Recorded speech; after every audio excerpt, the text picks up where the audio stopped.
For 7 days straight, an eerie red bus would stop in front of my house at 3:33 a.m. This seemed strange mostly because, like the vast majority of American towns, Frost Hollow had no public transportation at all. Even stranger, people always got on and off the bus whenever it stopped.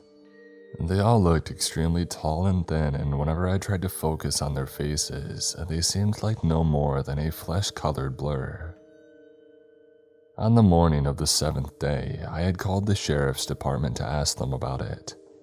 I had no better ideas.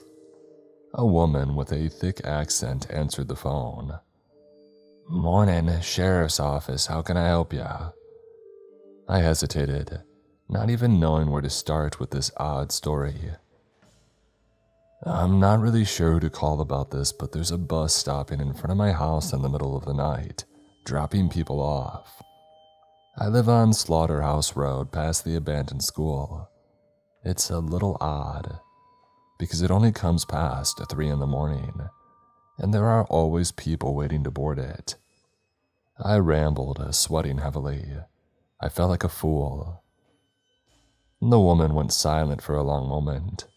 I could hear her slight breathing on the other end of the line.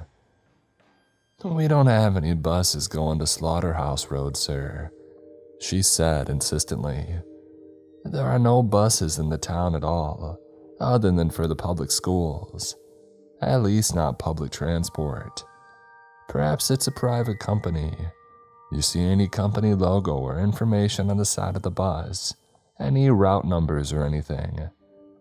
Sometimes the nursing homes or medical facilities might have private buses for elderly or disabled patients." I had been trying to avoid this subject, but now I had no choice but to reveal what I saw. "Well, yes, actually. On the side of the bus it said Inferno Express, and the route number said 666. I heard only breathing on the other end of the line for a couple of seconds, as if the woman were waiting for the punchline. A heartbeat later, I heard her hang up on me. I stood there listening to the whine of the dial tone, thinking and wondering. I knew that I needed evidence of the mysterious night bus and felt determined to get it.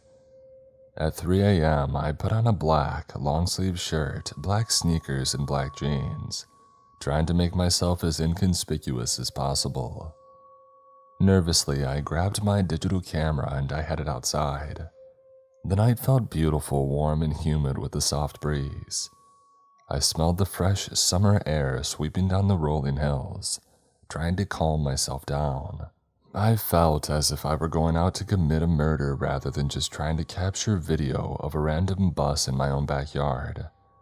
I crept across the road, seeing the windows in my neighbor's house stood dark. The street that I lived on consisted mostly of woodlands with a few scattered houses. There were plenty of good hiding spots. I knew the bus stopped in front of a patch of marshy swampland a few hundred feet down the road, right on the border of my neighbor's property. I found some large, thick bushes near the street to hide behind, making sure that I was far enough away to avoid being detected while still maintaining a clear line of sight. I checked my watch, seeing the minute hand creeping toward the penultimate moment. This was my last chance to leave. I felt a rising anxiety and uncertainty. Sweating heavily, I closed my eyes, waiting and listening. It seemed only seconds later that I heard the approaching rumble of a powerful engine echoing far down the road. I went into action immediately, pressing the record button. I turned the camera on myself, whispering, "Hello, my name is Landon Pierce." I murmured quickly, trying to get it all out before the bus got here. "I live in Frost Hollow on Slaughterhouse Road. For the past week, a bus has been stopping in front of my house in the middle of the night, and the people on it, they don't look right. They're all extremely tall and thin. So I'm here recording all of this. If something happens to me, if somebody finds this."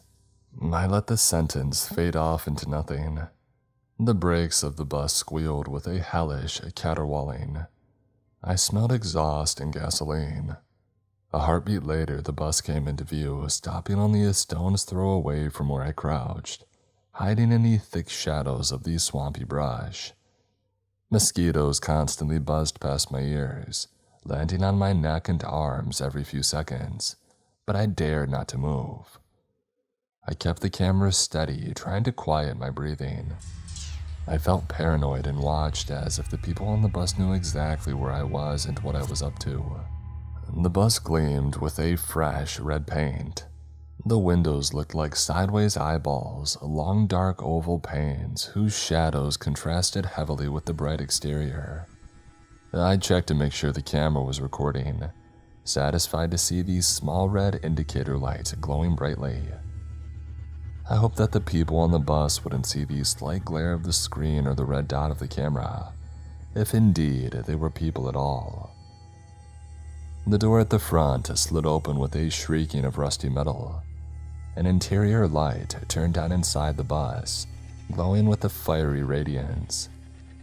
All of the strange, eye-shaped windows shone with the bright scarlet illumination. It danced and strobed, sending long shadows skittering down the swamp. At the front, I saw a driver in a black suit with white buttons and tie-polished boots, almost reminding me of the garb of an SS officer. He looked extremely tall, his bone-white head extending nearly to the ceiling. Two lidless black eyes bulged from his head, like the eyes of some monstrous praying mantis. They looked nearly the size of oranges, and I gasped as he turned to look in my direction. I wondered if those enormous eyes could see the tiny red dot of my camera. To my horror, my question was answered moments later. A tall, faceless silhouette stepped off the bus, appearing suddenly in the crimson light. I looked through the screen of the camera, zooming in to try to see any signs of eyes or mouths or noses. Yet the recording showed everything clearly enough. The smooth, featureless flesh stretching across their egg-shaped heads. Their arms stretched down nearly to their feet, their fingers long and twisted like the gnarled roots of a tree. Around their bodies, I saw orange jumpsuits, like those prisoners in the area wore. Their smooth, hairless skin rippled slightly, moving in and out as if these strange creatures breathed through it. A few of these bizarre creatures entered the woods and swamps, diverging in different directions. One of them went towards the neighbor's house, creeping around the side with exaggerated, eerie steps. It glanced in the windows with its eyeless face, putting its long fingers around the sides of its head, as if it were trying to block out the glare of the non-existent sunlight. It was as if these abominations had only heard about human mannerisms through word of mouth. It tiptoed forward on dull black shoes that seemed twice as long as any normal human foot. The bus stayed unmoving in front of me, its engine idling loudly. The door hanging open, I saw the driver pushing himself up off his massive chair. He slunk forwards, bowing his smooth and hairless head as he exited the threshold. Like the faceless creature, he tiptoed forward in an exaggerated, almost childlike manner, his bulging black eyes glittering. He looked completely insane. He kept his arms raised, drawing the claw-like hands back and forth with an every overemphasized step. I realized with mounting horror that he appeared headed in my direction. A few moments later, I was certain of it. His head ratcheted up to face me, his protuberant eyes appearing more excited and manic than before. My heart hammered in my chest as I looked around for a way out. The hairless, chalk-white face grinned with a psychotic gleam as the driver quickly pushed his way through the thick bushes at the border of the road, his gaze never faltering, his eyes never leaving mine. At that moment, a fear like I had never experienced before shot through my body. I stumbled to my feet, turning to sprint blindly into the forest, but behind me lay a fetid swamp. As soon as I took a single step, my foot sunk deeply into the earth. Brown water flooded over the moss covering the ground in a superficial layer as it collapsed under my weight. "Crap," I said, my arms windmilling as I nearly fell forward into the rank water. but a hand shot out, grabbing me by the back of my neck and yanking me back. The hand felt burning hot, as if the flesh of the owner had an extreme case of fever. My digital camera slipped out of my hands, falling into the swampy ground with a wet thud. "Get off of me!" I screamed, trying to grab at the hand holding my neck with an iron grasp. I was still facing away from the bus, but I felt myself being pulled backwards. Stumbling, I tried not to fall. My foot caught on sharp rocks and roots, but the sharp fingers of the hand never loosened. It would just pull me back to my feet, the fingers digging into my flesh with an agonizing pain. I felt small trickles of blood running down my back and the sides of my neck. As we got back to the pavement, the driver threw me down hard in front of the bus steps. I felt skin tear along my knees and elbows and sensed the many cuts and bruises that I had suffered. I raised my head, slowly blinking my eyes. Blearily, I looked up through the open door, seeing the enormous driver's seat sitting empty. It took me a few moments to realize what else I was seeing, but when I did, a sense of horror like a lightning strike smashed down upon me.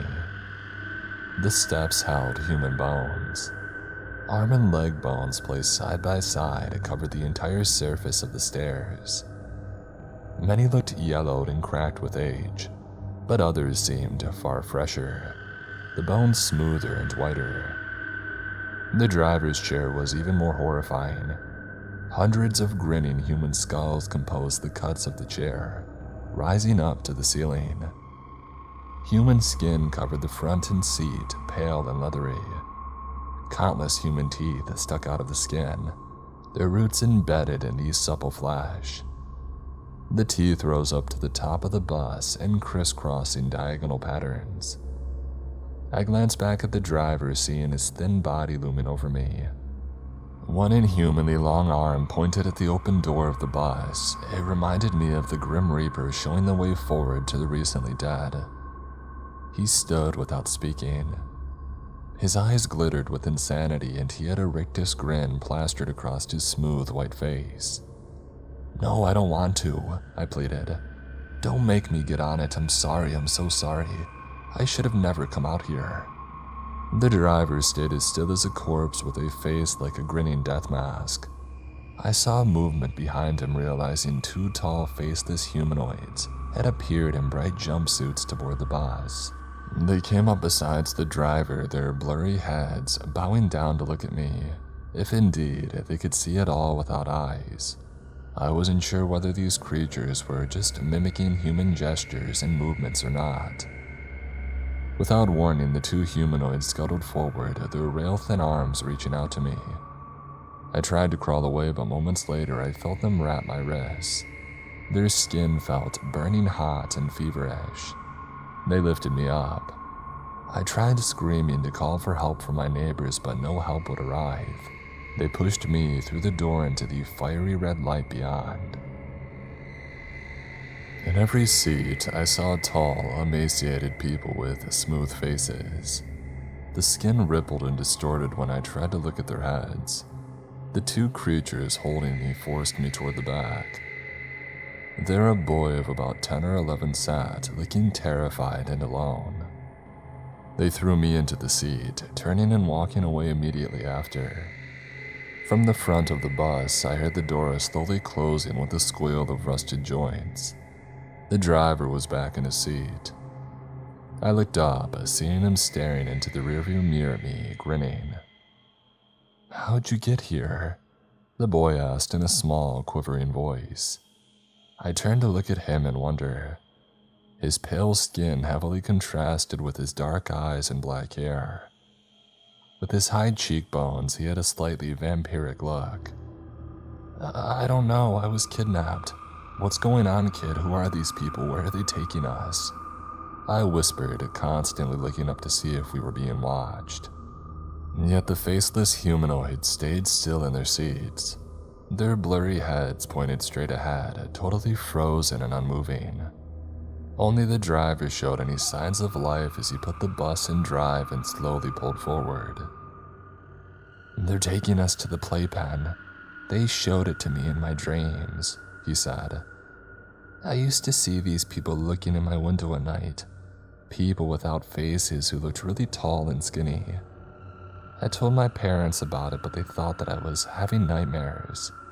But when I fell asleep, they showed me everything. Okay, so what is it? What did you see? I asked. His face went pale and he just shook his head. I don't think you really want to know, he answered. Both of us will be there soon enough, and then you'll see for yourself. I found out that the boy's name was Ian, and I told him that mine was Landon. He said that he was from the other end of Frost Hollow and that he had been on the bus for days without food or water. It circles around to different towns, Ian whispered. I looked out the window, seeing a dark desert all around us. Sand dunes swirled on both sides of an endless highway. I hadn't noticed when the world outside had shifted from forest to desert. Those things without faces, they come in people's houses, get inside their head in their dreams. They make you think horrible things. They used to scream at me that I needed to end myself. I call them the stalkers. Well, that's a good name for them, I said listlessly, still staring out the window at these shadowy endless dunes. We're not getting out of this, are we, Ian? I mean, alive. Probably not, he said, his voice hopeless and dead. On the horizon of the dead, a dark desert, a black monolith rose high in the air. In general shape, it looked like a lighthouse, but it had no windows and its outer walls looked like polished obsidian or onyx. It appeared to rise hundreds of stories into the cloudless sky.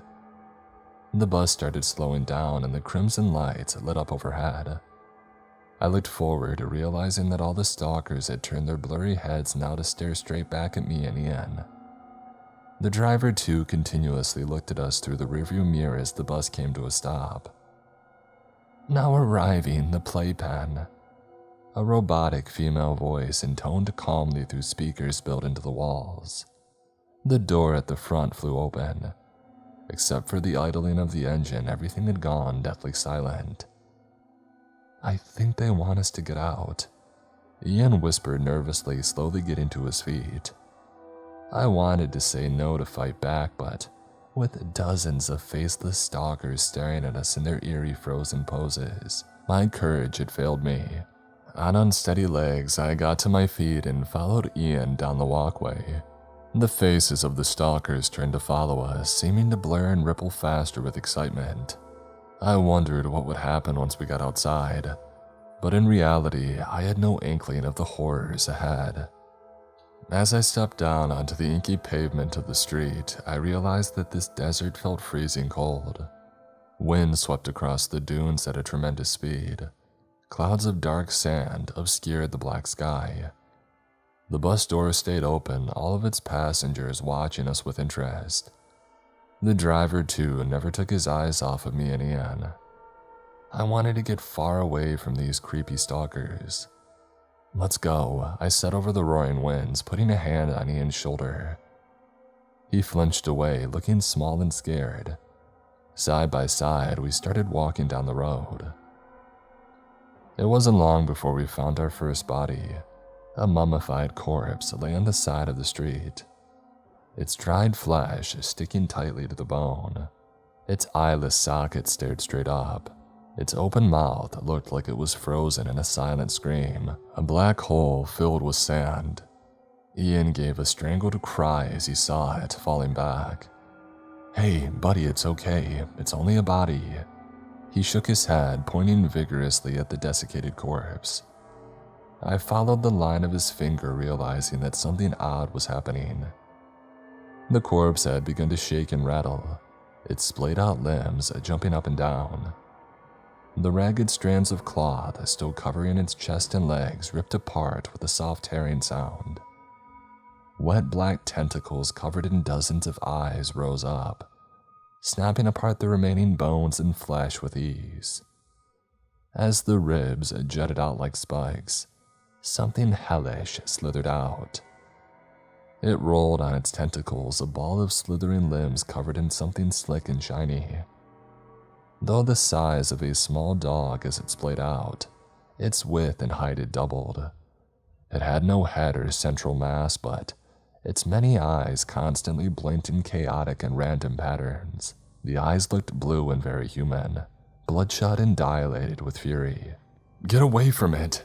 Ian screamed with a terror that I had never heard in a child's voice before. He ripped at my arm, pulling me back. I stumbled, nearly falling. The tentacled creature slithered towards us at an incredible speed, its many eyes focused ahead, insane and furious. As we turned, I glimpsed stalkers watching us from the sides of the street. Their blurred faces stayed hidden in the sandstorms blowing past, but I saw their tall and human silhouettes in the darkness. They reminded me of spectators watching gladiators dying in the Colosseum. "What is it?" I shrieked over the roaring winds. "What happens if it catches us?" Ian was breathless with terror, sprinting ahead of me. He was a very fast kid.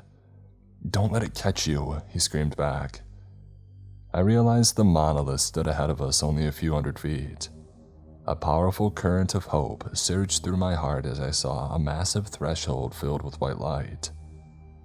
But as I got to within a stone's throw away, I felt something warm and slick close around my ankle. I screamed as I fell forward, seeing Ian disappearing through the doorway, his silhouette sharp and clear for a moment before the white light swallowed him up like a hungry mouth. "Come on, help me," I cried, crawling towards the white light.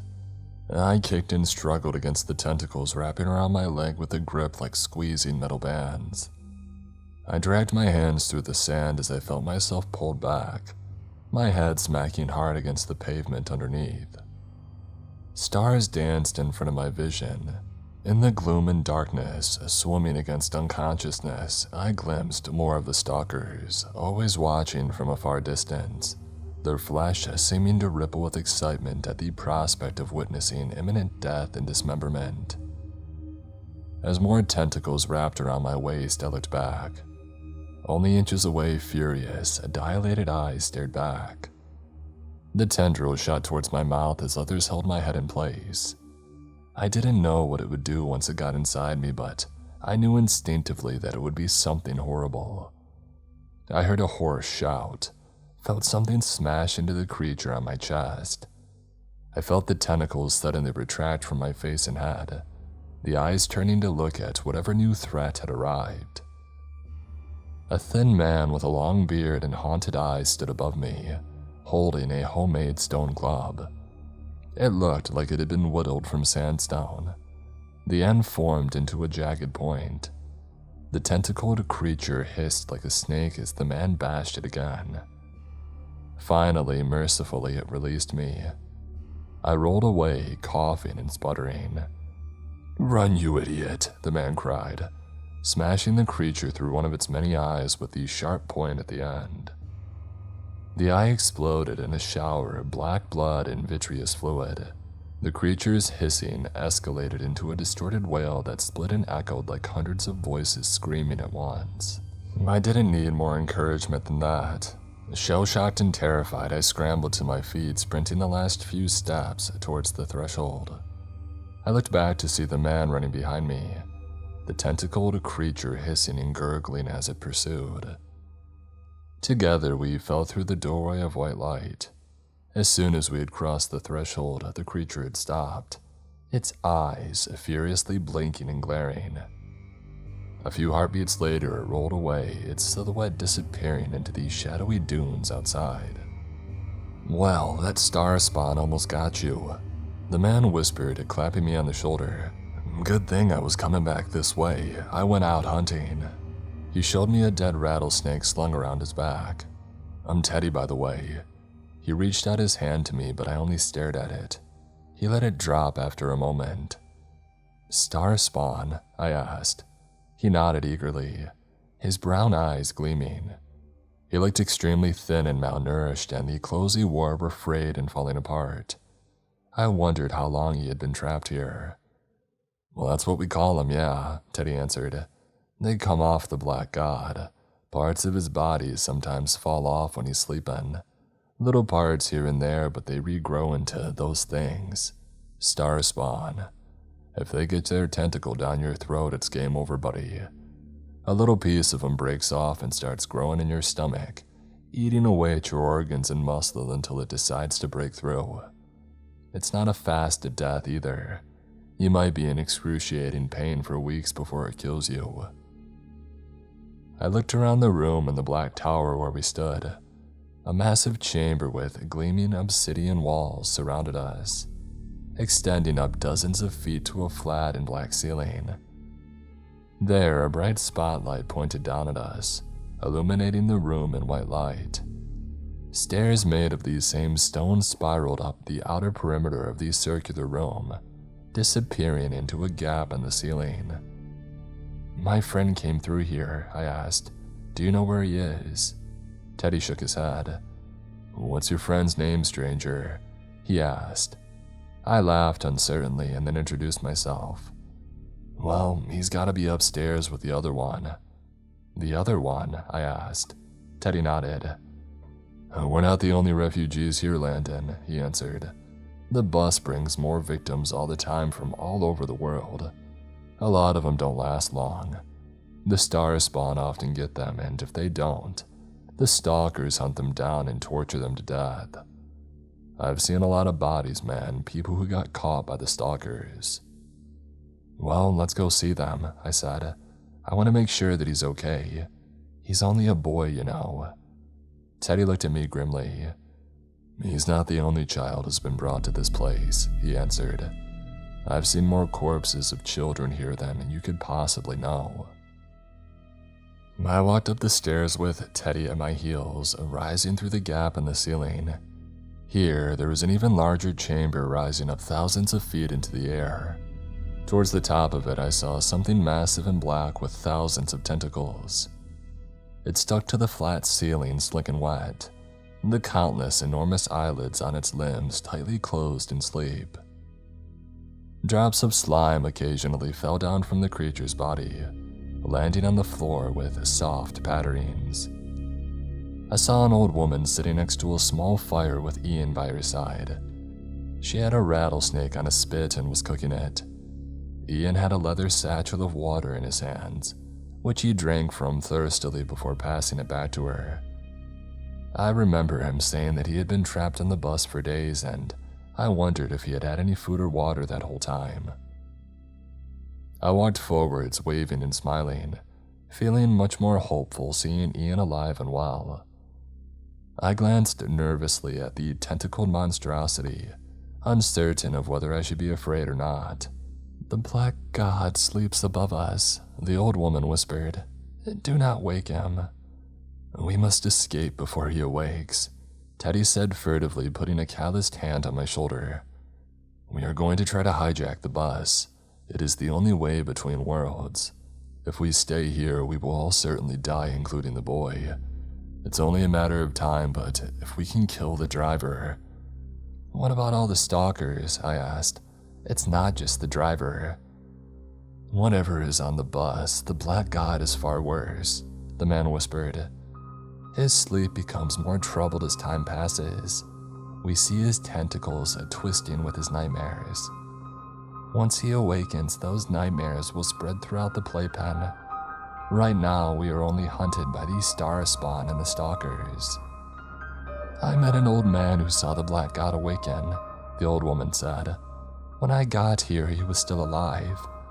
Every few months, the black god comes alive to feed, and he said that the corpses walk when that happens.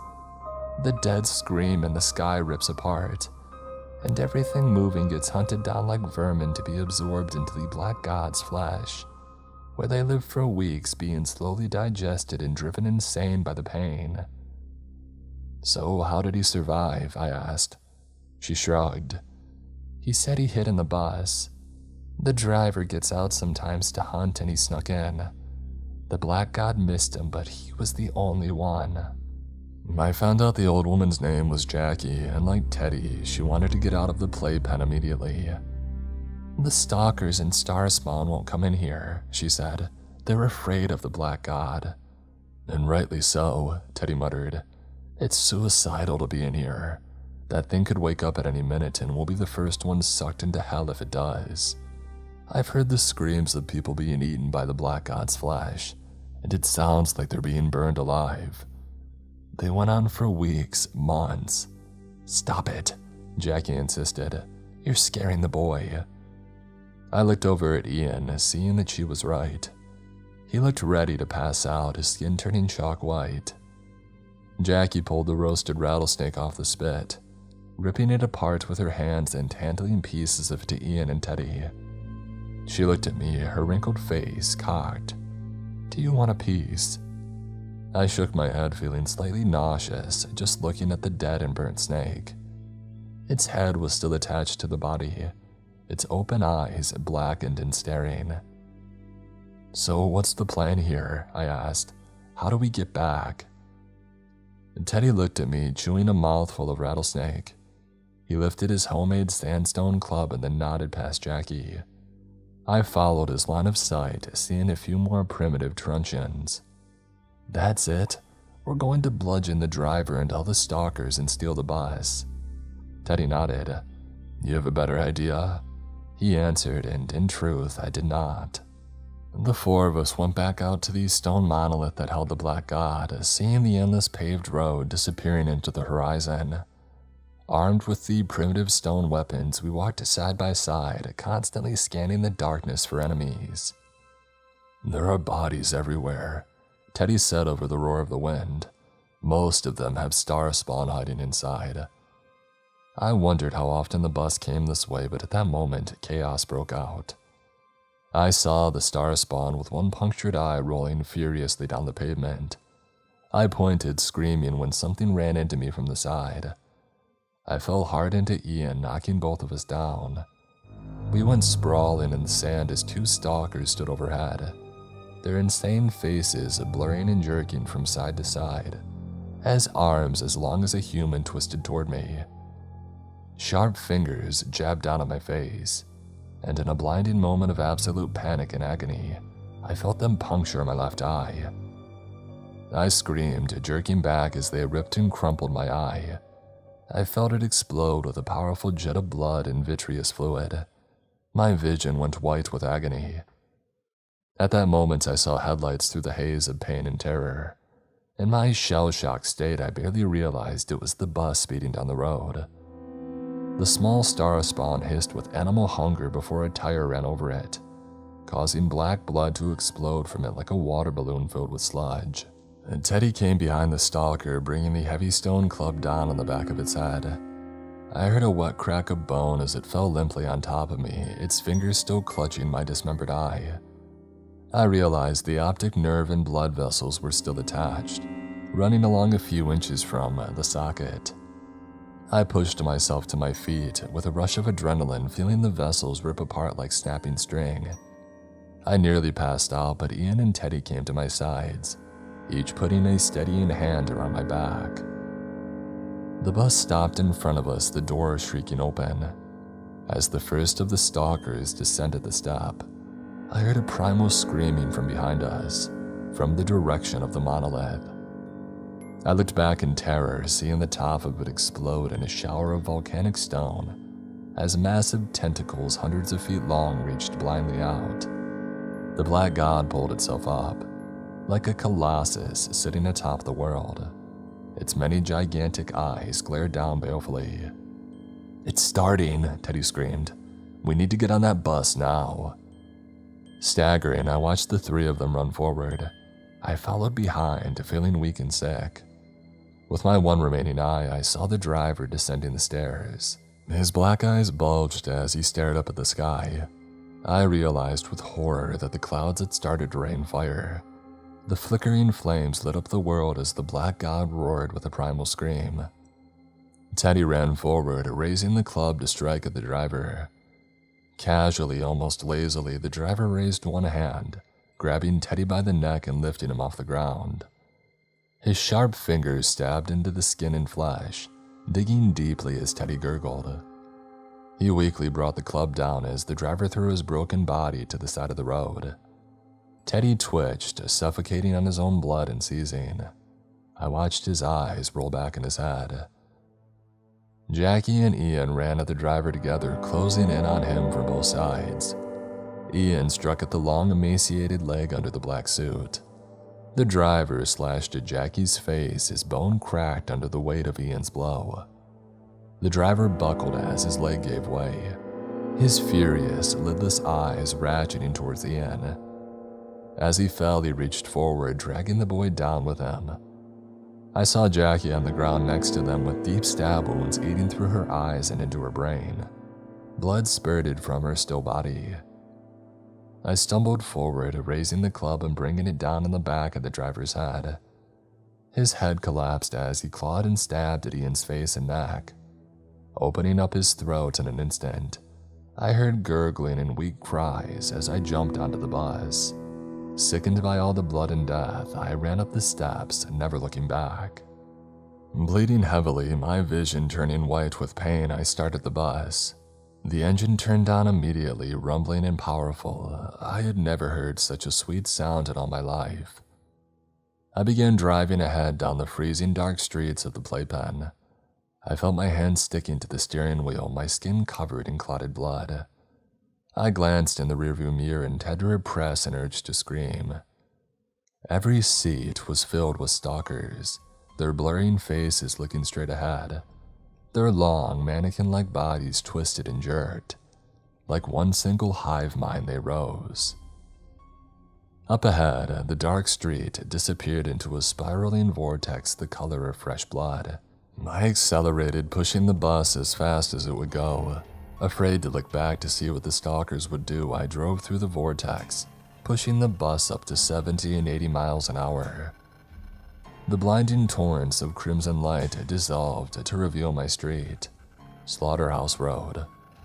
I slammed on the brakes, glancing back to see a stalker only inches behind me, its twisted fingers reaching out to grab me.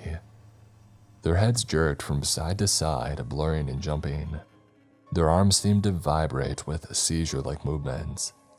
I heard a cry like one voice, a sound of anticipation and bloodlust.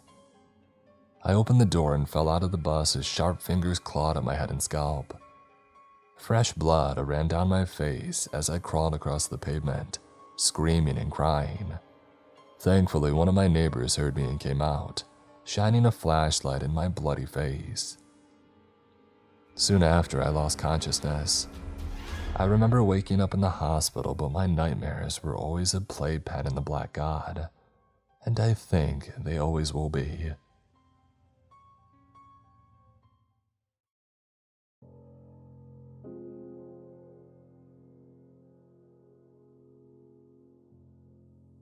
Hello.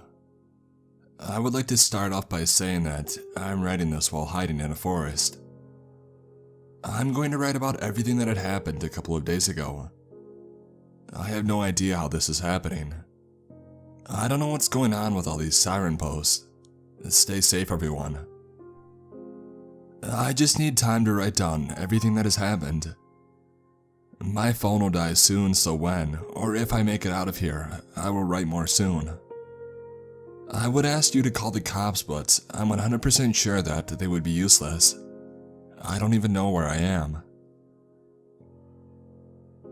Where the hell do I even begin?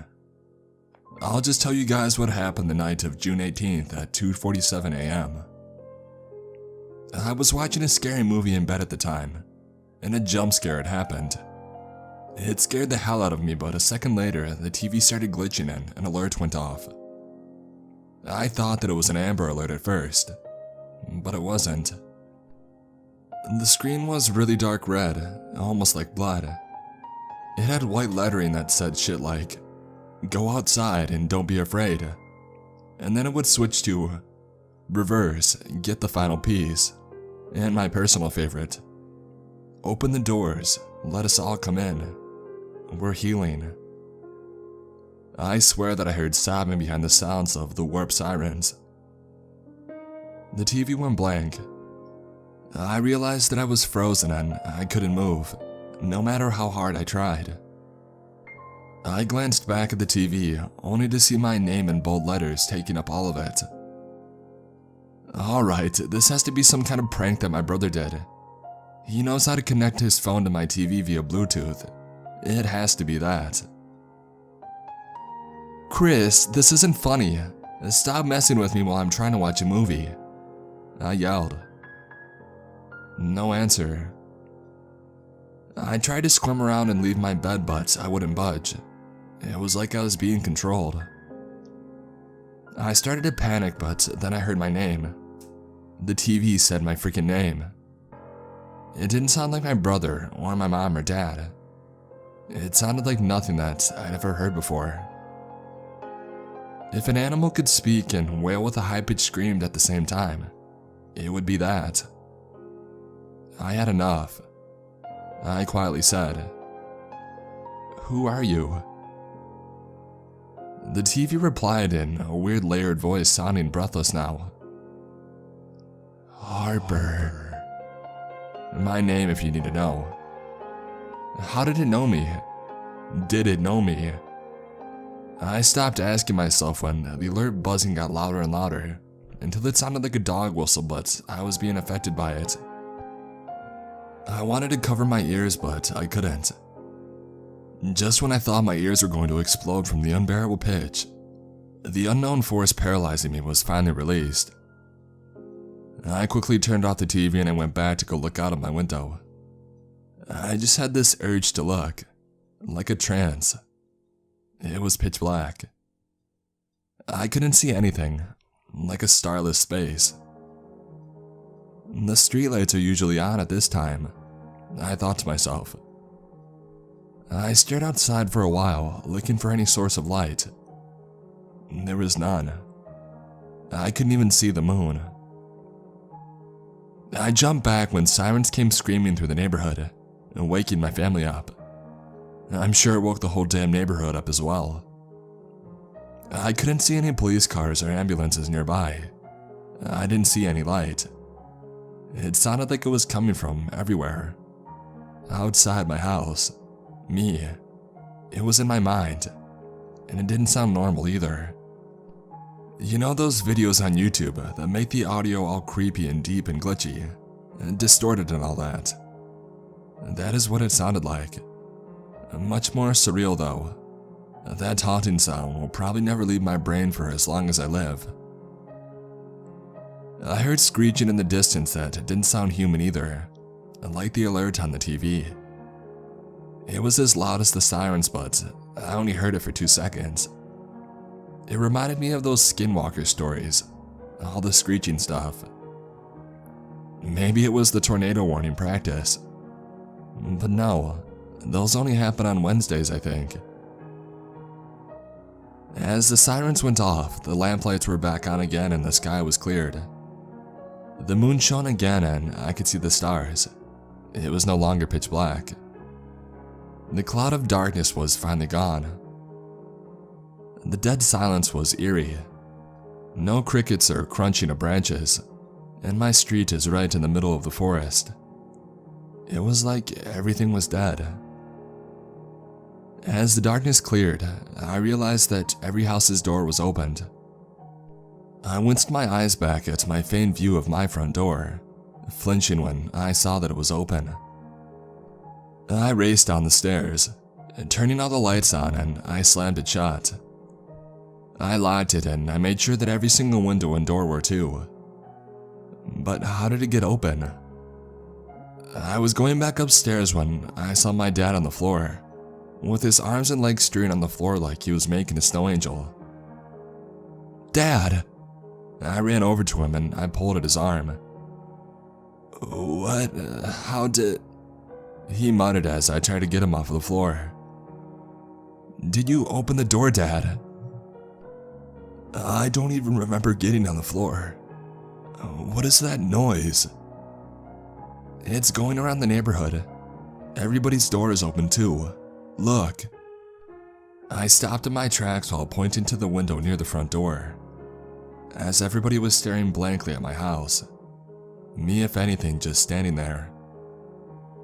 My body went cold and the hairs on my neck stood up. "What's wrong?" My dad did the same. "What the hell?" My dad left to get my mom and brother. I've never seen anything like this before, only in the movies. On the comedic side, It sort of looked like a low-budget Us thinking about it.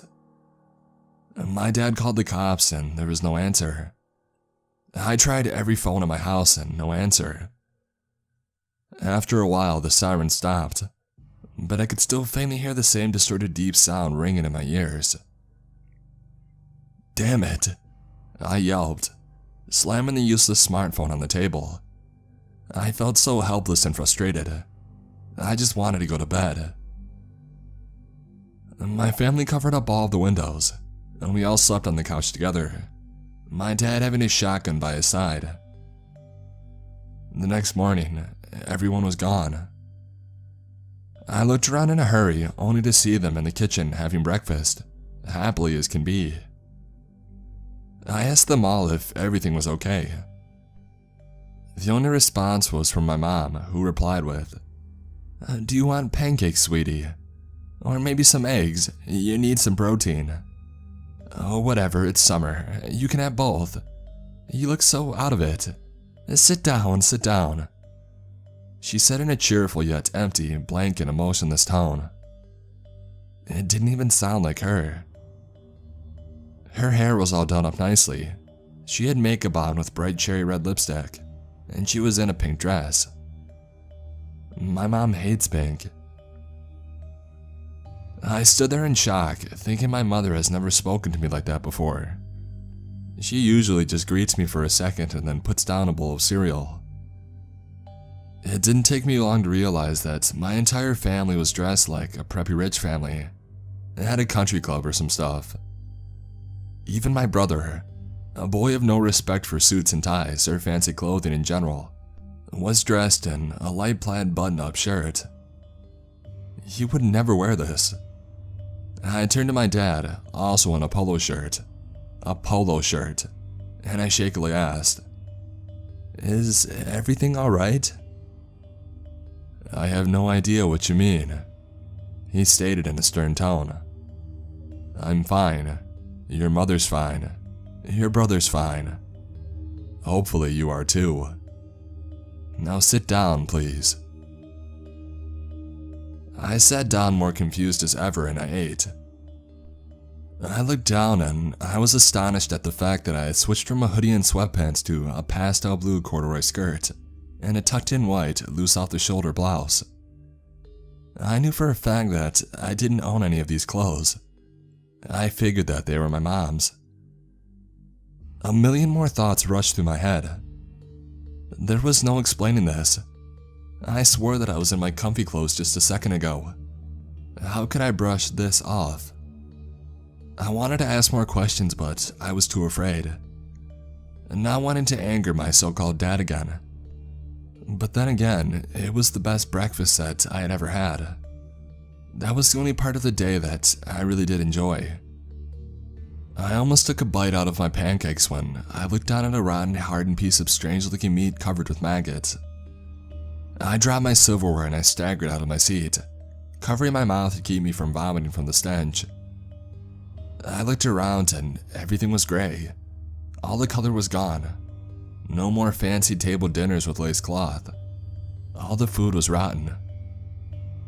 I gagged and I almost ran into the bathroom when my mom randomly appeared in front of me and grabbed my arm tightly. "Oh, where are you going, honey bunch? Don't you want to finish your breakfast?" She grinned and looked back at the table. And so did I, seeing my dad and brother staring at me blankly.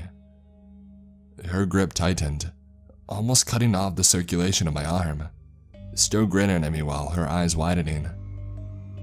"Oh, I'm so full, Mom. I just want to go lay down. Is that okay with you?" I said, trying to act all preppy, even though I was trembling like I had Parkinson's disease. My mom, with her head tilted and a grin that was almost touching her cheek, stared back at me, twitching her right eye for about 5 seconds before releasing me. "Sure, my little peach pie. Anything for you, my dear." She booped my nose with her finger and went back to the table. I blinked again and the color was black.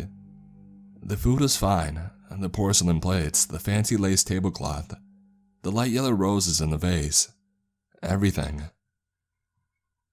I walked to my room, not being able to recognize a thing. My home looked like a mansion.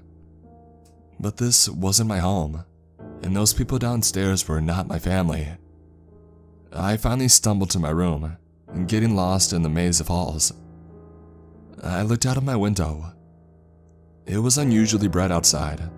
The clouds looked fake, almost too perfect, and they weren't moving either.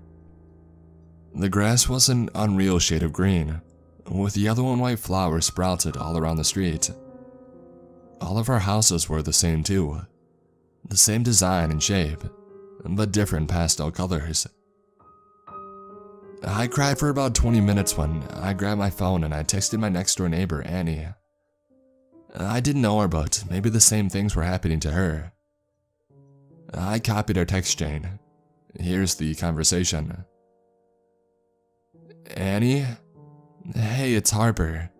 Do you remember what happened last night? Harper, you can come to my house. Something really strange is going on. I'm scared. Me too, Annie, but I can't leave. My parents and brother are.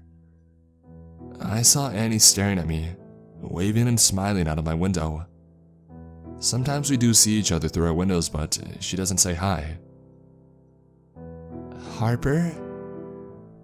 Annie, why are you smiling at me like that? What the hell do you mean? Through your window, Annie, I can see you. There was no answer for about 5 minutes. Harper, I'm not doing that. That's not me and nobody's at my window. But I can see you waving and smiling at me. What the hell? What's happening? Why is everything the same? I don't know, Annie. Thinking about it now, it couldn't have been Annie. The smiling Annie didn't even have a phone in her hand. Do you think that we're not in the same place? What? Like each of us. Every single person in the neighborhood is in their own little messed up world. Harper, I tried leaving. I said that I was going for a bike ride. I biked to the exit of the neighborhood and there were these gates. I asked the nearest house for the code and they didn't answer. They just smiled at me and slammed the door in my face. Something tells me that I shouldn't try to escape. I feel like people are watching me. What? We don't have gates. So you're saying that I'm alone and no one here is them? I guess. I just don't want to believe it either. What is there to believe? I gotta go. My sister just called me down to play croquet. She doesn't even know how to do that, and I don't either. We don't even have a croquet set. Just act like them, Annie, and I think you'll be fine. That was the end of our conversation. She didn't answer, and hopefully she's okay. But then, I heard my brother coming up the stairs. As I heard my brother's light footsteps getting closer and closer into my room, all I could think of was, will he harm me? I didn't want to believe it, but I have to keep telling myself that it's not my brother. Remember what Annie said.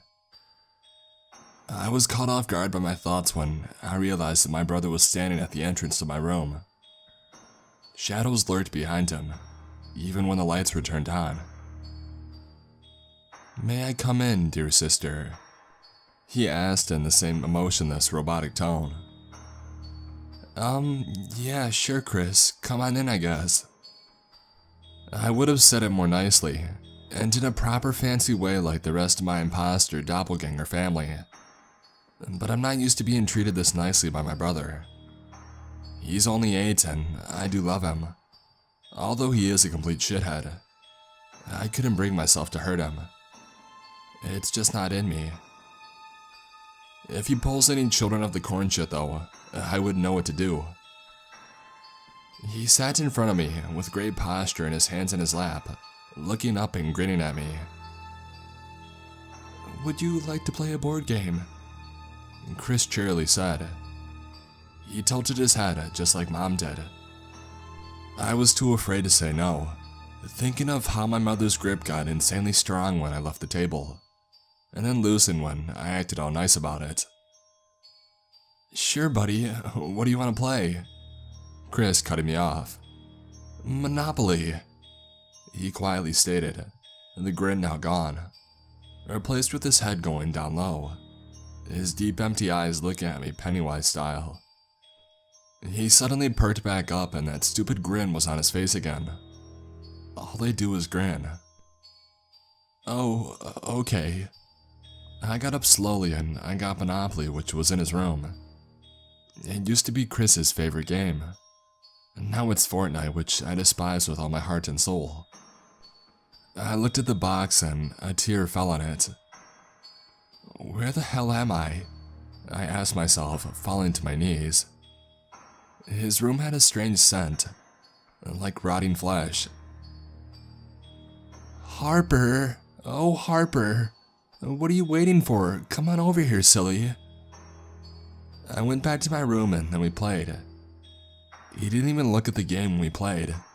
He just gawked at me. It was getting dark out. And then I made a really big mistake. I won. He then slowly raised his head and he said, "No."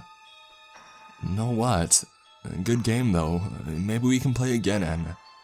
"No, no, no, no!" His head violently shaking as his voice got deeper and deeper, almost growling. He started to charge at me. I got up and I tried to run, but my dad stopped me in my tracks. He looked at me and then looked at Chris, who was an inch away from me. Dad stared at him with bloodshot eyes and quickly put his hand over his head. Chris stopped chanting gibberish and charging at me.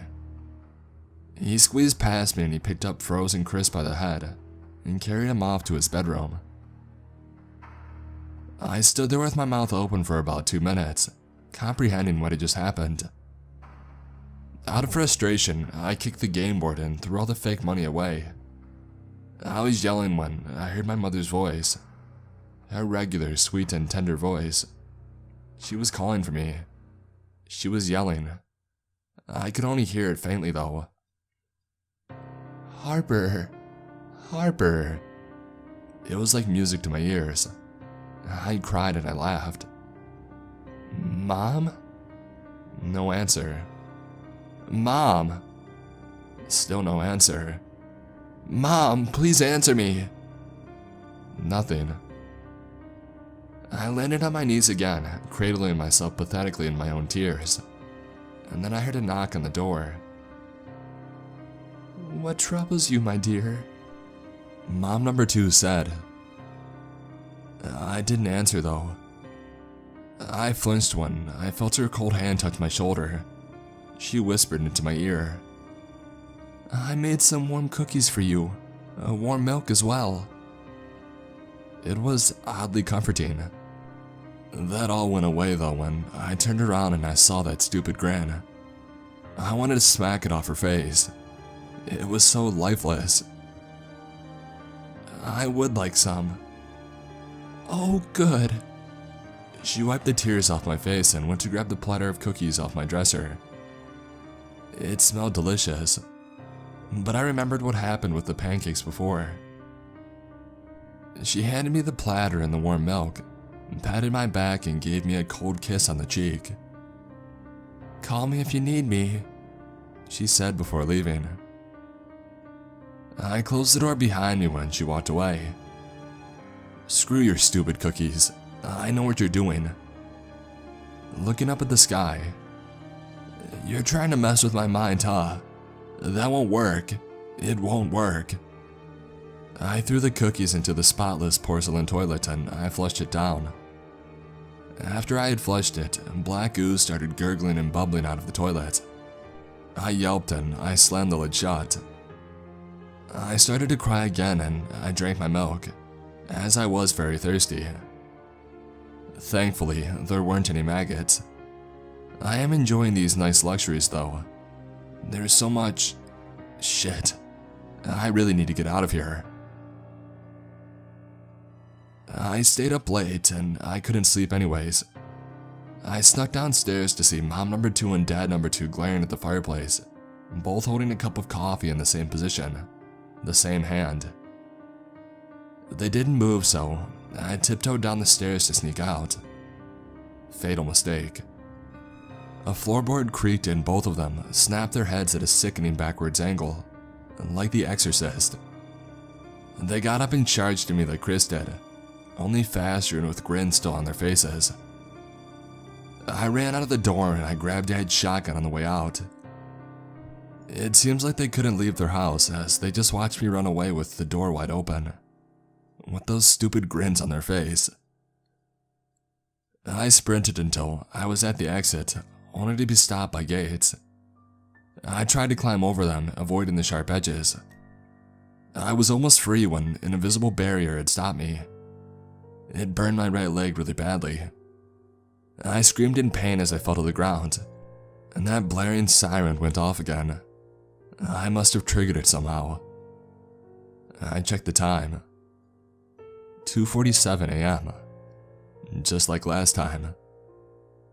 I eventually got myself up, only to find everybody in the neighborhood were leaving their houses, and they were walking towards me. I tried to run, but my burnt leg was no help. I limped as fast as I could, even though my neighbors were walking with some strange device. I shoved some people and shot some that were more aggressive. It was hard, but it helped knowing that these were not my neighbors. I eventually made it to the forest. Everybody was chanting my name in an angry voice, getting more and more intense until the point where they were screaming it. The voices were getting louder, and so I ran faster. I was aware that I was running over bodies with their stomachs cut open perfectly. Their eyes were rolled back, but it didn't have any veins. They were all in the same perfect position, arms straight by their sides, legs straight and pointed. There wasn't blood, just a white milky substance and circular gray pods gushing out of their sliced bodies, sort of like bursting boba, or the stuff they put in that boba tea. Whatever it was, it scared the hell out of me. It was like a graveyard for the imperfect. While getting out of there, trying to step over the mass of deceased bodies but failing miserably, I slipped and I fell down a hill, landing in a creek. I went to get up, but the same distorted voice from the alert told me to stay in. I did. And before I knew it, something was pulling me under the water. A strong, fast force that I couldn't fight no matter how hard I tried. I was being pulled down. A hole? In the creek. I started to lose consciousness as I went deeper and deeper into this hole. And then everything went black. I woke up in the same spot on the couch when I fell asleep with my family when the sirens had started. I was back in my sweatpants and purple dinosaur hoodie, but I was dirty. Surprisingly not wet though. I got up and I looked around frantically. No one. I searched everywhere for the doppelgangers, holding up my gun while turning every corner. I think I'm back home. I left my house and I looked for Annie at her house, but no one. She was right. Everybody is in their world. I thought all hope was lost, but I remembered that I could text. The creek. It's the way out of here. I went back down to the creek. There were more holes, multiple with names labeled on them. Kelsey, my mom, she had a hole. Even my hamster had a hole. Everybody in the neighborhood had a hole. What do I do? I tried texting, but there was no service, and no one is answering my calls. The police would not be able to handle this. But wait. I just got a text from another contact named Annie asking where I was. It's not the same person that I had chatted with earlier. That's it. I'm going down the holes. I'm getting my family and this whole neighborhood back. Or what's left of it. I grabbed my dad's shotgun that I had brought with me while escaping my fake home and I got in the water. I stepped into a sinkhole and soon again, I was in the other world. How am I not wet? I thought to myself. I walked out of the forest, past the bodies with orbs overflowing out of their mouth, and I finally got to the neighborhood. The same pastel houses, the same motionless clouds, the same extremely green grass with a perfectly symmetrical flower pattern. God, I hated this place, but I needed to find my brother. I glanced at my fake home and I cocked the gun. As I was walking towards my house, Mrs. Bentley number 2 was outside watering her plants, frozen in a bent-over position. The real Mrs. Bentley was very old, and she was in a wheelchair. It looks like her doppelganger had gotten an upgrade. I almost made it to my house when Annie number 2 suddenly appeared in front of me. "How are you doing today, Harper?" Smiling with that nauseating Joker grin. "Hey Annie, wonderful as always. How do you do?" I gagged in my mind after saying that. "Well, I'm just fantastic." Annie looked down at my shotgun and notices that I'm back in my hoodie with dirt all over me. Her smile turned into an expressionless stare, and she started crying, again with no emotion. She started to walk closer. I backed up and she started screaming, charging at me. I pulled the trigger and I kicked her lifeless body. It was cruel, but I needed to know that she was dead. Her body convulsed for 1 second and then her mouth started gurgling the same white liquid as the people in the forest. 2 men in white and blue suits came out of nowhere and walked next to each other at the same pace towards Annie number 2. They picked her up and they walked her into the forest, not paying any attention to me. Neither did anybody outside. Maybe if I didn't acknowledge them or talk to them, they wouldn't freak out. I tested it out by randomly shooting Mrs. Bentley from a distance, not talking to her. No one paid any attention, and they didn't even flinch. Another pair of men in suits took her into the forest. It worked. I realized how dark my thought was, but it was for the best. I finally got to my house and I slowly pushed the door open and I sneaked in. My family, including Harper number 2 and my real brother, were frozen at the breakfast table. They were just sitting there, not eating anything. My brother looked happy, but I knew that it was him. He just looked at the food and he didn't want to eat it, but it wasn't food at the table. It looked like flesh covered in those gray bursting boba orb thingies. I held up my gun, my fingers shaking at the trigger. I felt bad, but they're not my family, and that thought was the only thing that was keeping me sane. "Hey!" I tried to whisper, but I needed my brother to hear me. "Hey!" This time he looked over and he saw me. My eyes lit up at the sight of him, but he looked at me and he just nodded his head no. I think that he was signaling for me to leave and come back later, but I'm not taking that chance. I waited outside of the house for a while until they were done with their breakfast. I peered through the window. Nobody was still at the table. I went in the house and I walked past Mom number 2 and Dad number 2, and I found my way to Chris's room. I saw him playing with a Rubik's Cube on his bed. "Chris!" I ran up and I hugged him. "Harper, what are you doing here? If you're here to rescue me, I want to stay. It's so nice." "What?" I said, baffled, extremely confused by what he had just said. "Harper, it's dangerous here and you should go. And you heard me. I want to stay." I walked up to him and I sat down in front of him, grabbing his shoulders. "Chris, what about Mom and Dad? They miss you a lot and I know they would want you to come back. Plus, I didn't come all this way today to get attitude just because little whiny Chris wanted to stay." "Go away!" he screamed, pushing me. "Okay, I'm sorry. I'm not leaving without you though." "Mom!" "Mom? Chris, that's not your mom." "Yes, it is." God, he's brainwashed. I heard footsteps coming up the stairs. I hit Chris with my gun accidentally while turning around and knocking him out. I know, but hey, at least he's coming with me for sure now. Soon enough, Mom number 2 was standing at the doorway smiling, holding a freaking axe. She ran at me swinging it. She missed and hit the wall. and while she was trying to get it out, I shot her. I grabbed Chris and I ran. I made it to the Worlds and I found Mrs. Bentley number 2 and Annie 2 added to the pile of people, with their stomach cut open, pouring out the gray orbs. I got to the creek and I went back down Chris's hole. And then I got back to our real house, laid him down on the couch and tied him up in case he tried to escape or make things worse. I went back into the forest and I jumped into my mom's hole.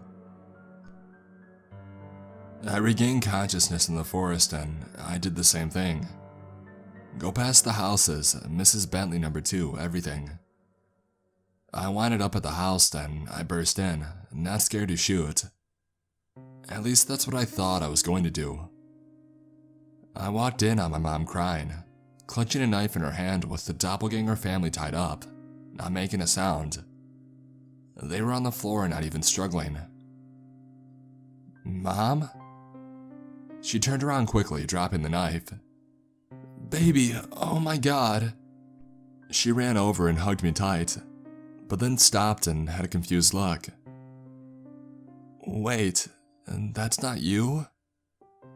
"No, I don't know what they are, but I have Chris back home." "I knew that it wasn't you." She sighed in relief. "I knew it. I tied you guys up because I didn't really know why. The neighborhood. It's so different. How did you get here and where are we? What do you mean Chris is back at the house?" "It's okay, Mom. I've been there.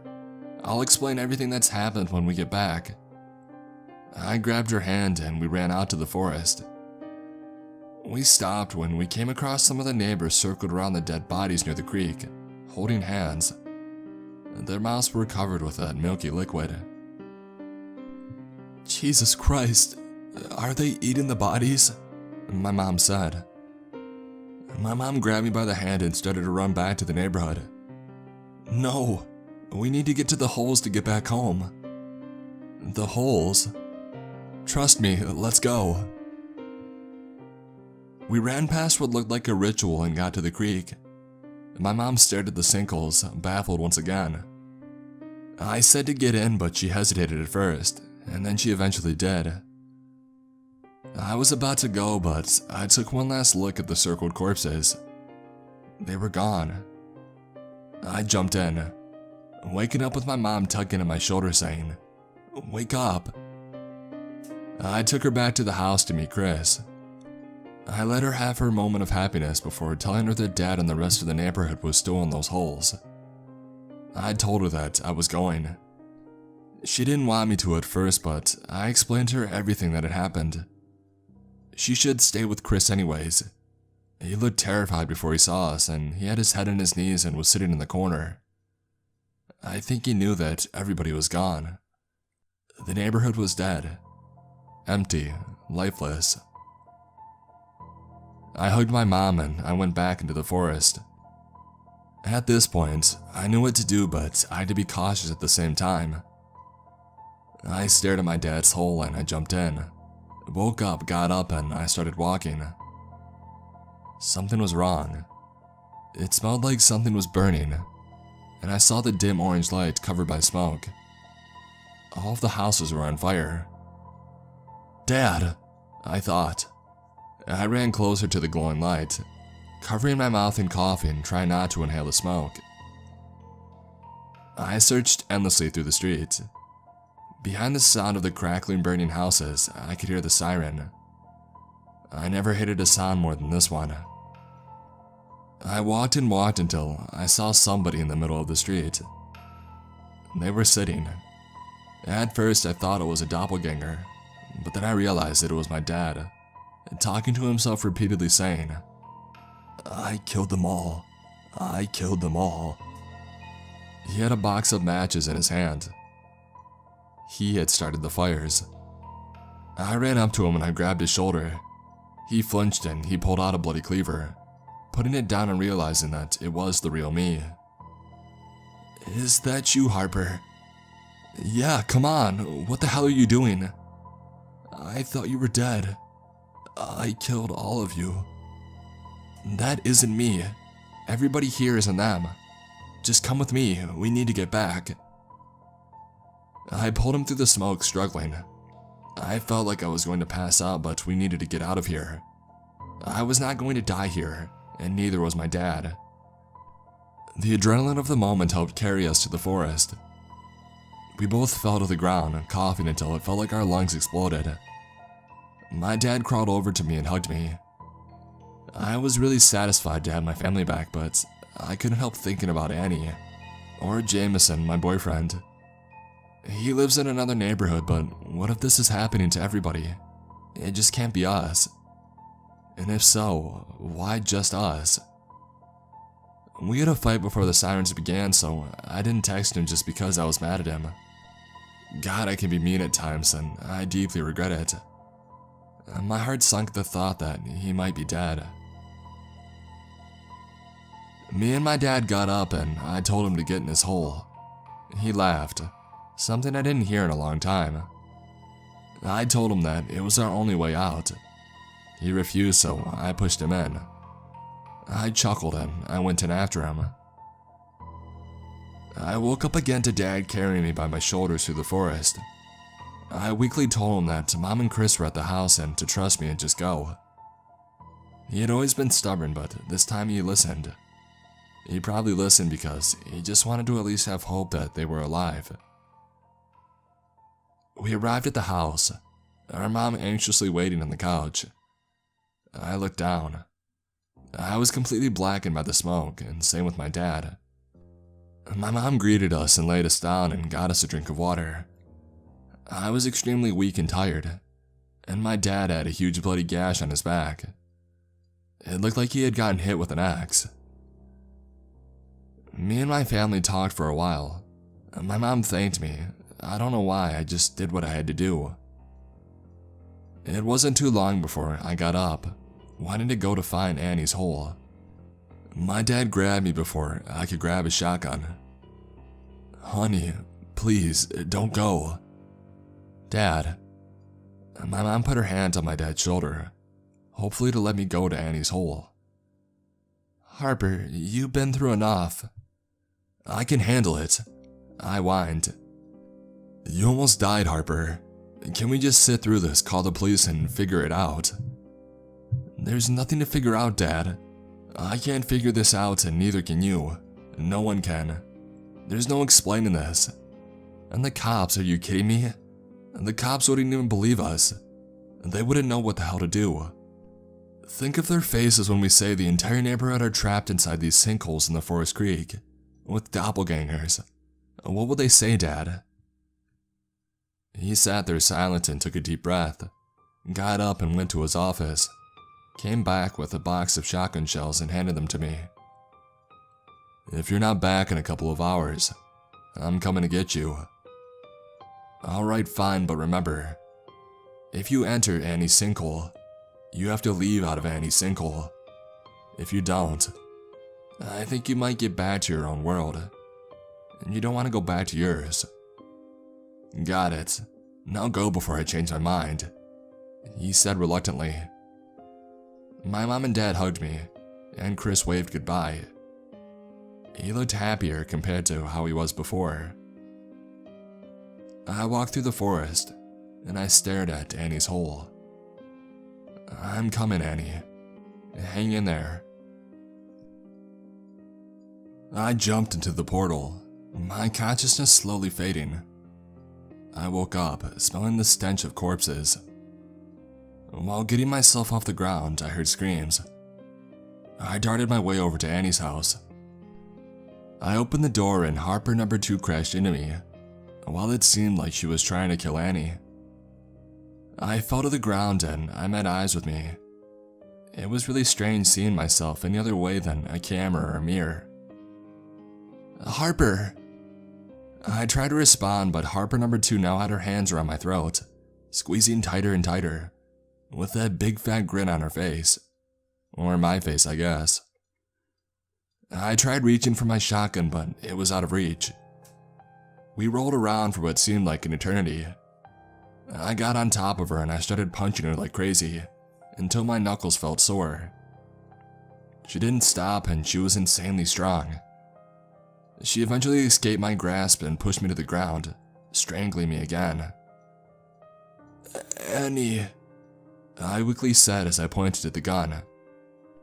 It wasn't long before I realized that she was fighting off her mom who had a cleaver. We're so screwed, I thought to myself, defeated. But then Harper number 2 legs slipped, no longer pinning my full body down, and I got a hold of my legs back.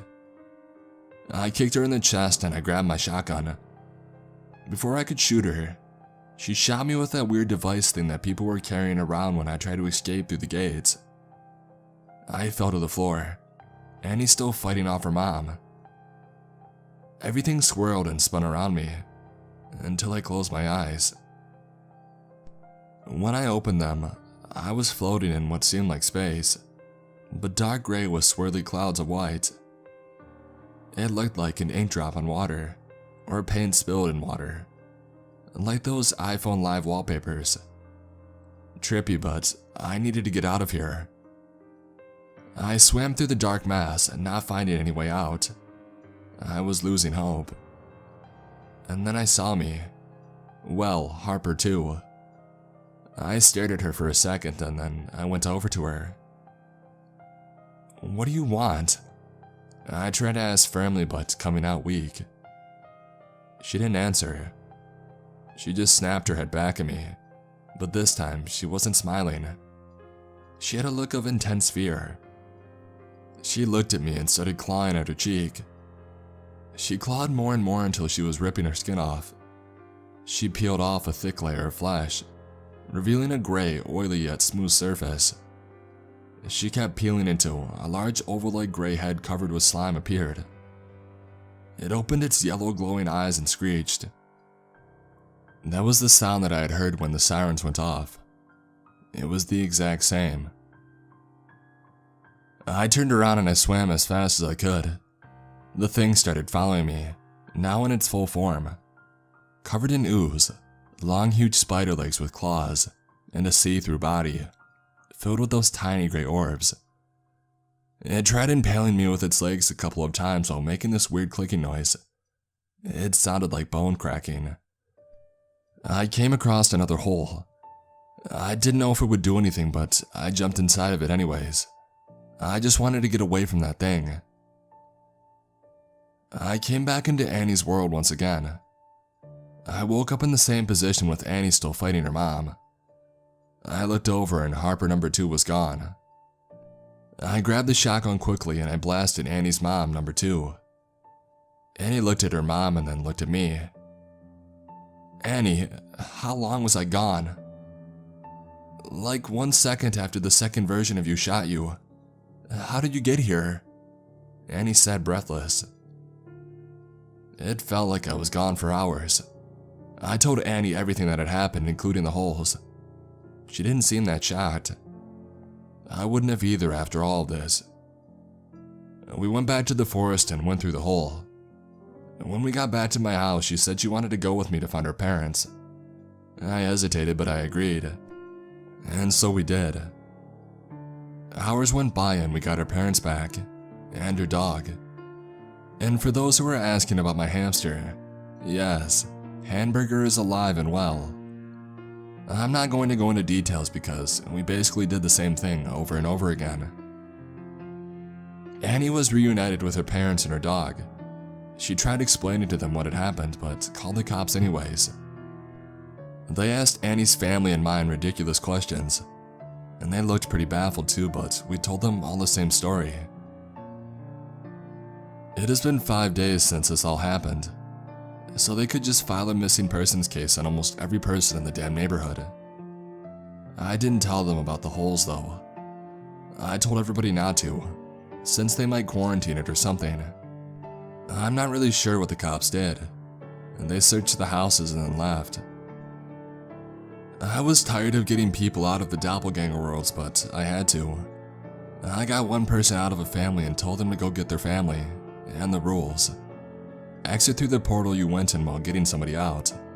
You should dress fancy if you can and act like them. Bring guns and everything else. And that sort of worked for everybody. Some people were too afraid to go in. Some came back with the dead bodies of their family, Some came out without their family, saying that they couldn't find them. But it was all happening very slowly. If more people are in there for any longer, they'll die. I couldn't stop thinking about the weird place I was in with that thing. I think that he's the cause of this.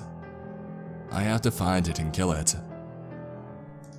I went through Mrs. Bentley's hole with a backpack filled with weapons, and I thought about how to make the doppelgangers get their weird weapons out. Why didn't they just shoot everybody with it when they had the chance? What makes them take it out anyways? The only time I ever saw them do it was when I was trying to escape through the gates, and the sirens went off and when I was fighting myself.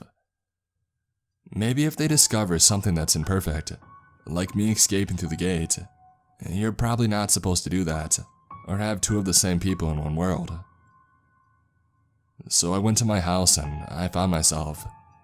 We fought, and as soon as she had pulled out the strange-looking gun and shot me, I waited and waited until I was in the space-like void. I searched and I searched for the beast. I was going to give up hope when I heard that blood-curdling screech. I could see it floating, yet charging at me at the same time. I'm absolutely terrified, but I had to kill this thing. I shot it with my gun. Useless. The bullets deflected. Shit, I thought, how am I going to do this? While I was getting out a knife from the backpack, the creature sliced my arm pretty bad with its sharp legs. I tried cutting its legs off to no use. It kicked me around like a soccer ball when I tried to get close to it. It was hard, but I got on top of it and I tried axing its head, and it broke the axe. Useless. It cut my cheek and the back of my leg. I cried out in pain, mostly from the pain and some from the thought that I may not be able to kill this thing. And then it spoke. You cannot kill me. Reverse. Gather the pieces. It said in the same strange layered voice from the alert on my TV. It felt like it was talking to my mind. While I was floating, holding my leg, I saw its stomach filled with pods. It was made of a different material than the steel-like legs, almost like a thin layer of jello. I also had a box of matches and I swam under the thing, grabbing onto its stomach. It jerked around and tried to reach me with its legs, but it failed.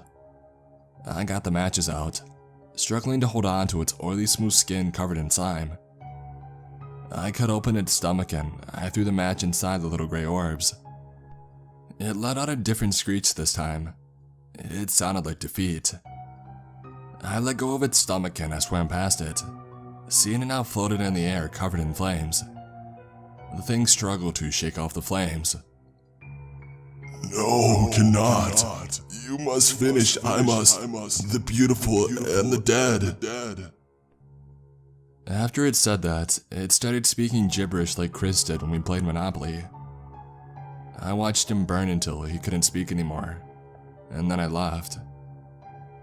I soon found the hole and I got back to Mrs. Bentley's world. When I got there, everything was on fire. All the doppelgangers on the floor in flames. It made me happy to see them all burn. What a dark thought, but whatever. I got Mrs. Bentley out of her world and I got back to the real one. When I woke up, I saw people who hadn't made it back from the holes yet. Everyone was back. They were unconscious outside of their holes.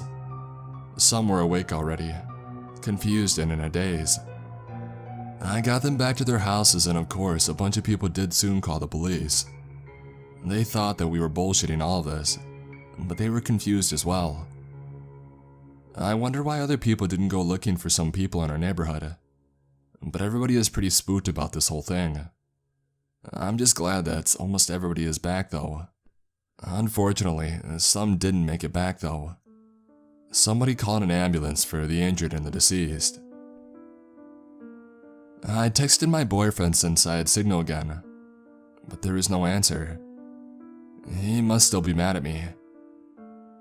I drove to his neighborhood and the streets were oddly empty. Only a couple other cars were there, which is odd. We usually have a lot of traffic. I got to his eerily quiet neighborhood and I knocked on his door. No answer. I started to panic, so I went in. No one is there. I ran to the houses and I searched everywhere. My God, there's no one here.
And I probably would have forgotten all about it. But after we had gone to bed, I awoke to a thud in the dead of night. Barely visible in the starlight drifting around the curtains, Liam stood at the end of the bed, and I sat up, rubbing at my eyes. "What are you doing?" "Stupid phone doesn't work," he snapped. "Not so loud, you'll wake up Lucy," I hissed. "First the clock freezes, now my phone won't work," he moaned, albeit quieter.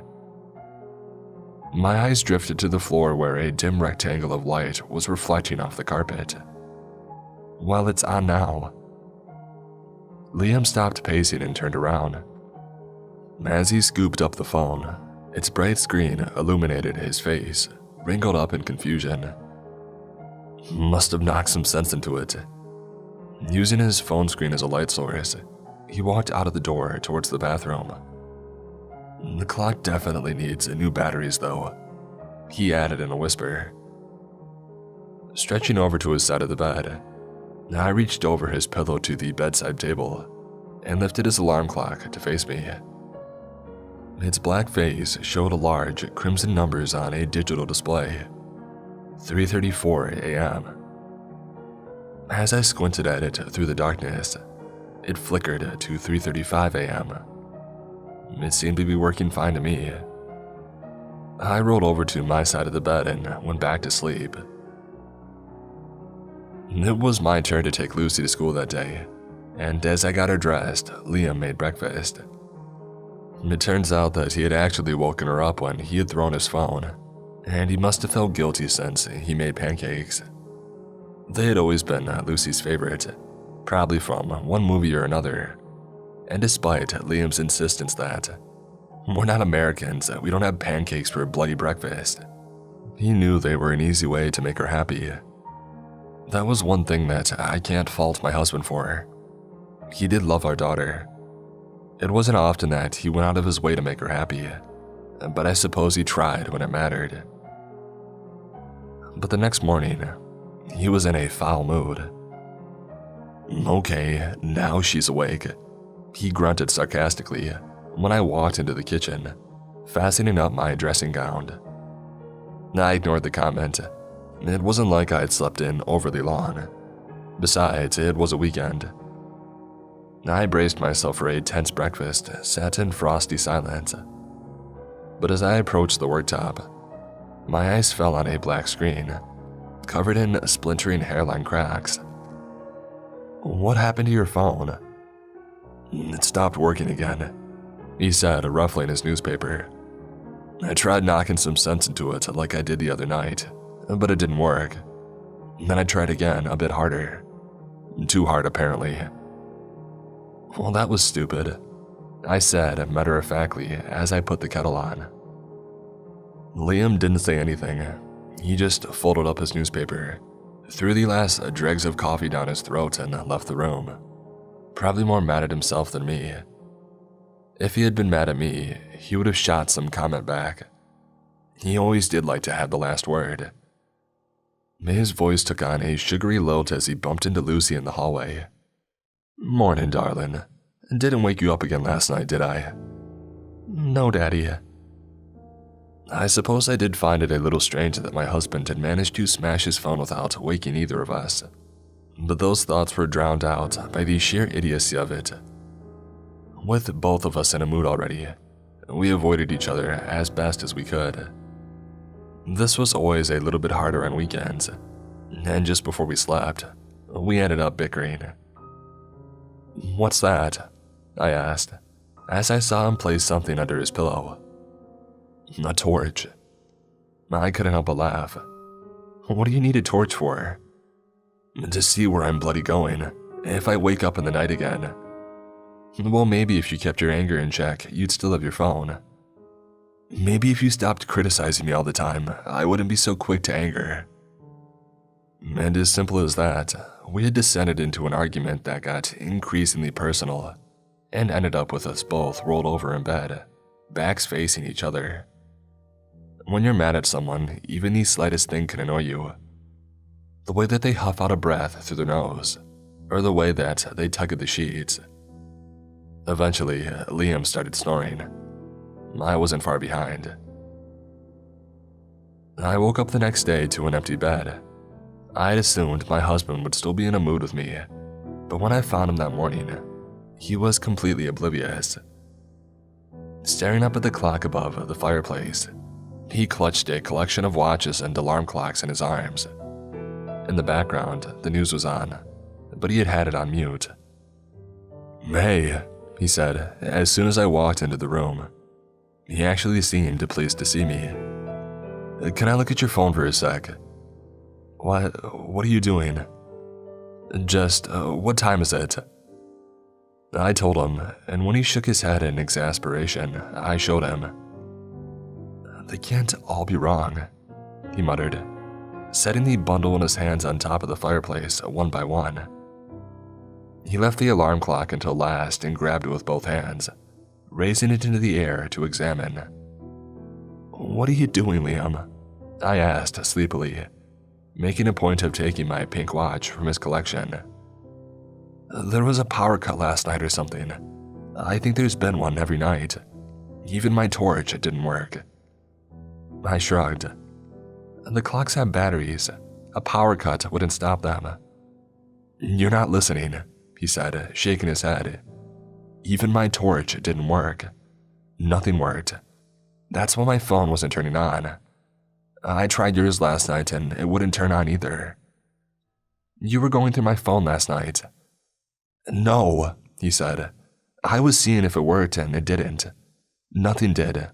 Not the lights, not the fridge, not the watches. The only thing in the whole house that was still on was this clock. He raised the little alarm clock in his hands, and it was stuck on that same time, 3:33 a.m. Are you sure this wasn't a dream? It wasn't a bloody dream. Okay, so there was a power cut last night, I said, making my way towards the door. Do you want a cup of tea? It wasn't just, he started, rubbing at his brow in genuine exasperation. Look, I was up for a while, at least an hour it had to be, and all the while, nothing worked. All the while, this clock said 3:33 a.m. And then suddenly, everything turned back on, back to normal, and this clock said 3:34 a.m.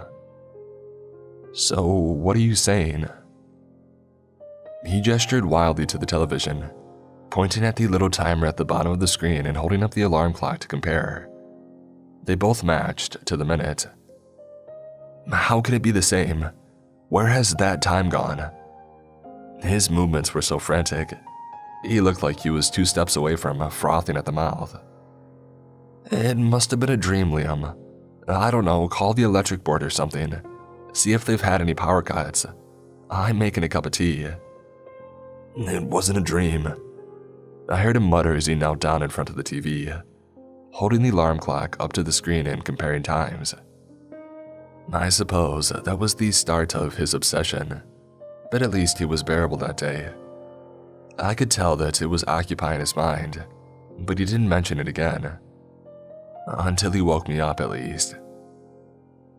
I think it was the thud that woke me up more than the whimper, but the whimpering was what made me sit bolt upright. What the heck? What the heck? Liam's voice drifted over the foot of the bed, and I could barely see the shape of him, scrambling backwards on the floor. The curtains wafted open, moonlight shining through. He must have fallen over, but was still kicking himself away from the window, wide eyes glinting as he shook his head in denial. As I got out of bed and made my way over to him, he flinched and looked up at me. Even in the dim light, I could make out the terror etched on his face. I had never seen my husband scared like this. There's something outside, he sputtered in a frantic whisper. Someone in a mask, or they saw me. They looked right at me. I rose and peeked out of the curtains myself. Our quiet street looked normal to me. Parked cars, streetlights, and the houses opposite. I scanned around, looking for people, but came up short. There's nobody out there, I said, letting the curtain fall back. Liam clambered to his feet and shoved the curtain aside, getting his whole body in front of the window. He searched the empty street with both hands pressed against the glass. I saw someone, he muttered. I bloody saw someone. As I got back into bed, I glanced at the alarm clock on Liam's side of the bed. 3:35 a.m. The next day was my turn to take Lucy for school, and I didn't see much of Liam all that day, despite not going out of my way to avoid him. In the evening, I caught him fitting extra locks on the doors and deadbolts on the front and back. I had to bite my tongue and not say anything, but knew it would just cause a fight.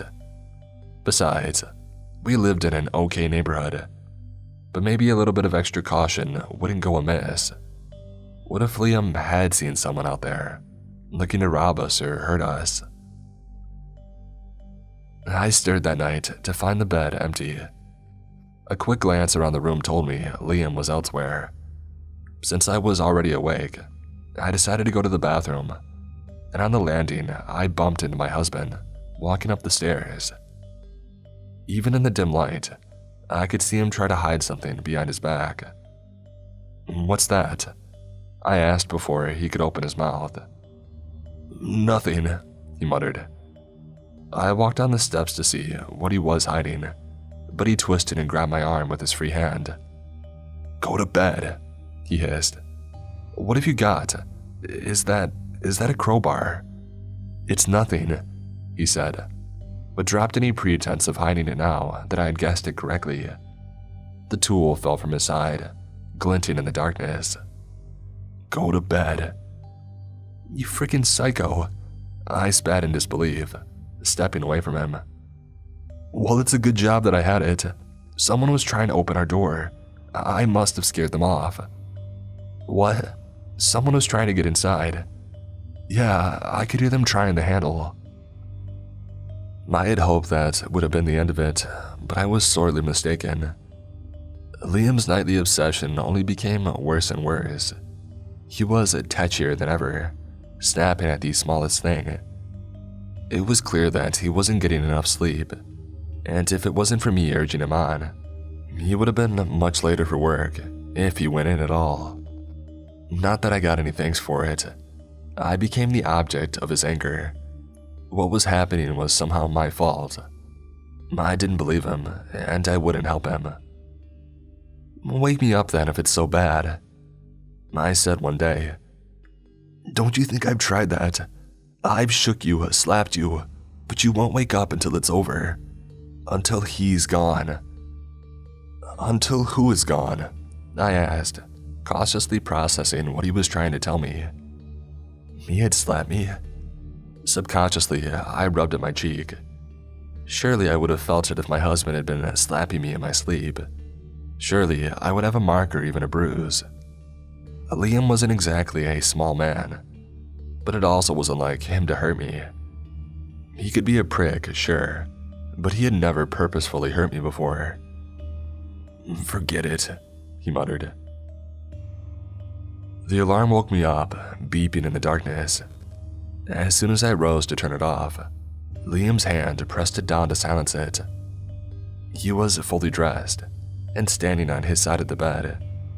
He had the crowbar clutched in one hand. What time is it?" I asked blearily, still half asleep. "You told me to wake you up.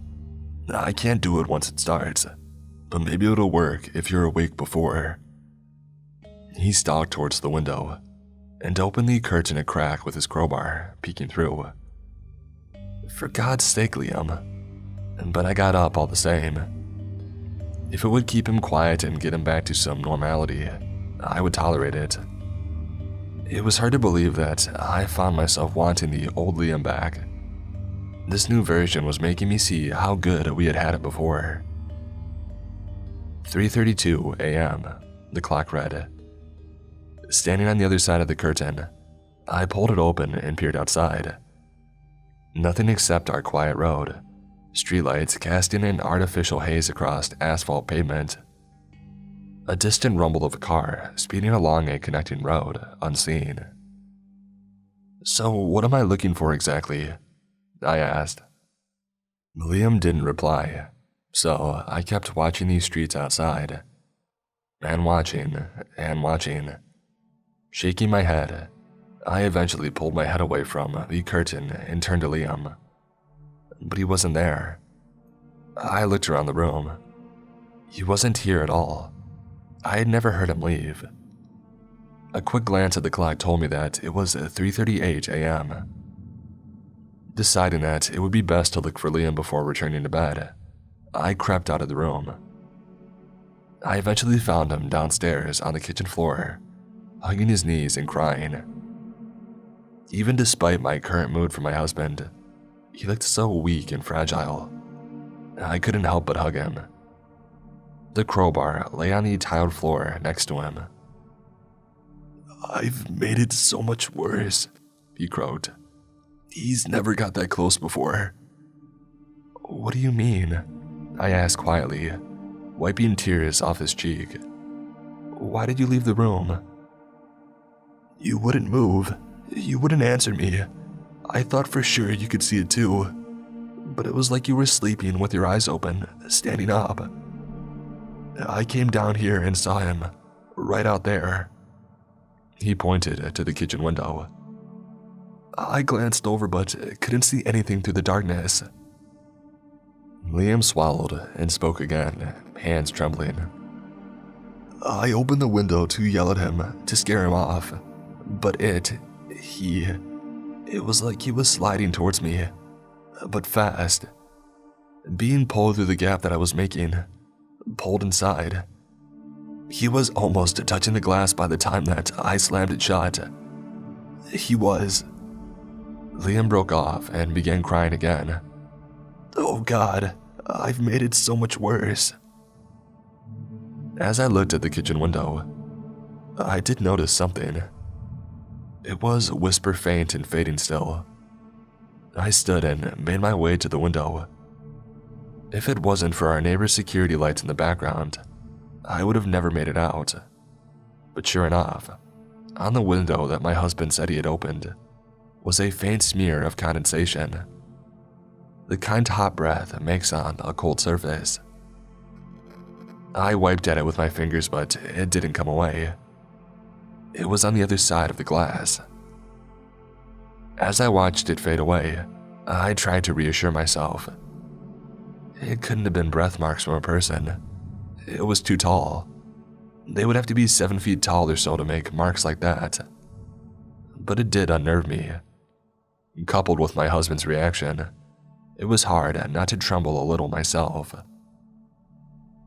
I led him back to bed, and we tried to sleep, or one of us did at least. Liam just sat up all night, just sat there, staring at nothing and shaking. The next day, I called the electric board to see if there had been any reports of power cuts in our area. Not for a couple of months, they had said. And then I called the non-emergency number for police to see if they had had any break-ins or home invasions around my postcode lately. They were reluctant at first, but eventually told me, No increased activity in your postcode, ma'am." That didn't leave me with many choices. The simplest explanation is often the correct one. And the simplest explanation was that my husband was losing his freaking mind. That didn't explain the fog on the window, but maybe that was just damp air or a trick of the light. Whatever the explanation, my husband's behavior was starting to get out of hand and was scaring Lucy. His eyes were constantly wild and nervous, as though expecting someone to lurch out of the shadows at any moment. He bought extra locks for the windows, security cameras, and even metal grills to fit over the downstairs windows. I drew the line at that. I was already close to taking Lucy and walking, and I told him as much. I hoped that it might snap him out of it, but all he said was fine. He left the grills off and installed the rest. That night, I made him sleep on the sofa downstairs and had restless sleep myself, drifting in and out. After a bit of tossing and turning, I wondered what time it was and I reached for my phone, but the screen wouldn't turn on. Frowning, I pulled myself across the empty bed and picked up Liam's alarm clock. I almost dropped it when I saw the time. 3:33 a.m. Scrambling out of bed and putting on my dressing gown, I tried the bedroom light switch, but nothing happened. Same in the hall. Was this Liam's idea of a joke? Was he so desperate for me to share his delusions that he had somehow turned everything off? That would be easy enough, I supposed. Flick the fuse board off and drain my phone battery without me knowing. What stumped me was the bath taps. When I turned them out of sheer desperation, not even a drop of water dribbled out. I suppose Liam could have isolated the water, but I didn't understand why he would. He had never mentioned the water not working. Making my way to the stairs, I had to feel my way across the walls. With no lights working and no light source to use, the interior hallway was pitch black. and I awkwardly shuffled my feet down each step, taking my time and clutching the banister. Downstairs was no better. Normally, even at this time, there would be enough light coming from the glow of the streetlights outside to see my path. But not even the streetlights were working. Liam couldn't have done that. Power cuts have always unsettled me. It feels like I'm being plunged back a step in our evolution.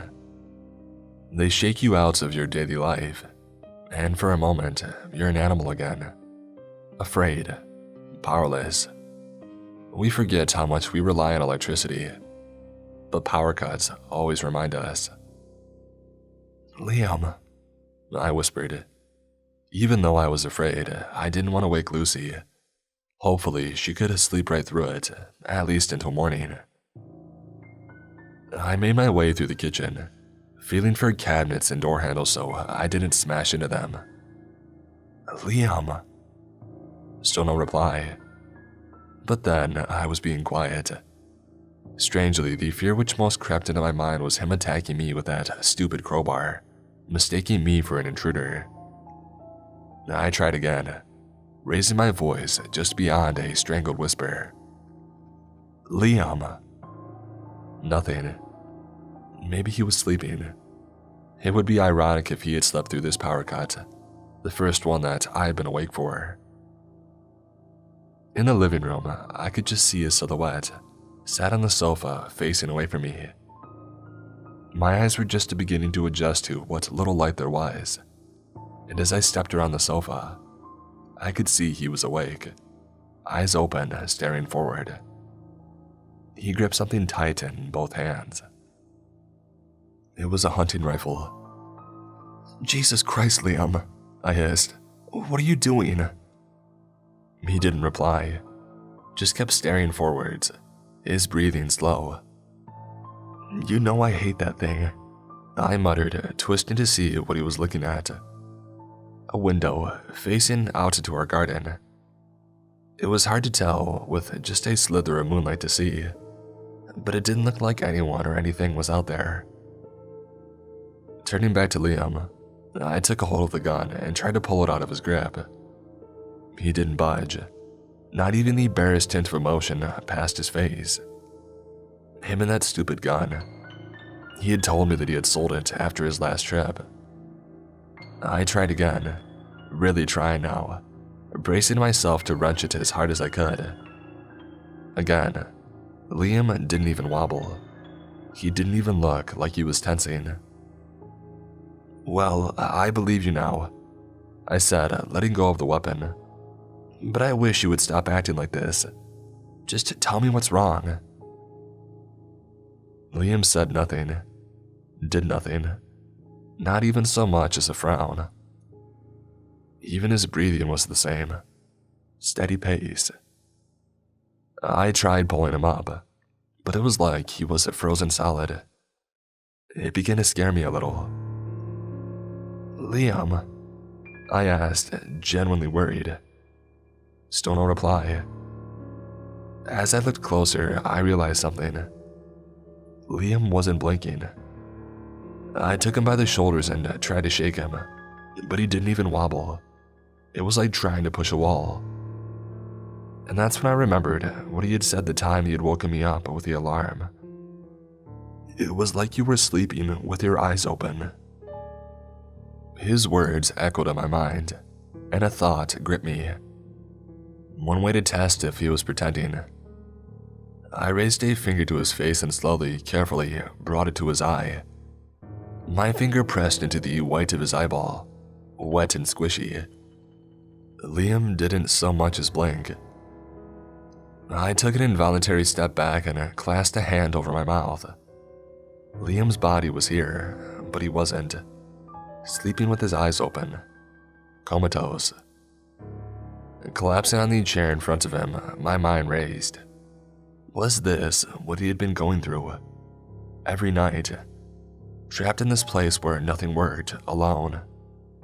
He had said it felt like hours. Surprisingly, that gave me some comfort. I could just wait. I could just wait until it was over. So that's what I did. I sat in that chair and tried to go to sleep, but no matter what I tried, I just couldn't seem to drift off. Try as I might, my mind was awake. Eventually, I gave up. Just sat there, waiting, shivering in the dark. It did feel like hours had passed, and still nothing worked. Occasionally, I would try again just in case, whispering to my statue of a husband with no reply. As I sat in that chair, willing time to creep forwards, waiting for the light to come back to the world, something else tickled the back of my mind. My husband had seen someone outside. Maybe I wasn't alone. The thought sent a chill down my spine, and my eyes darted amongst the black windows around me. Each one could be hiding someone. Whoever was out there, he had brought my husband to tears. I drew my knees up, clutching them for warmth. It didn't work.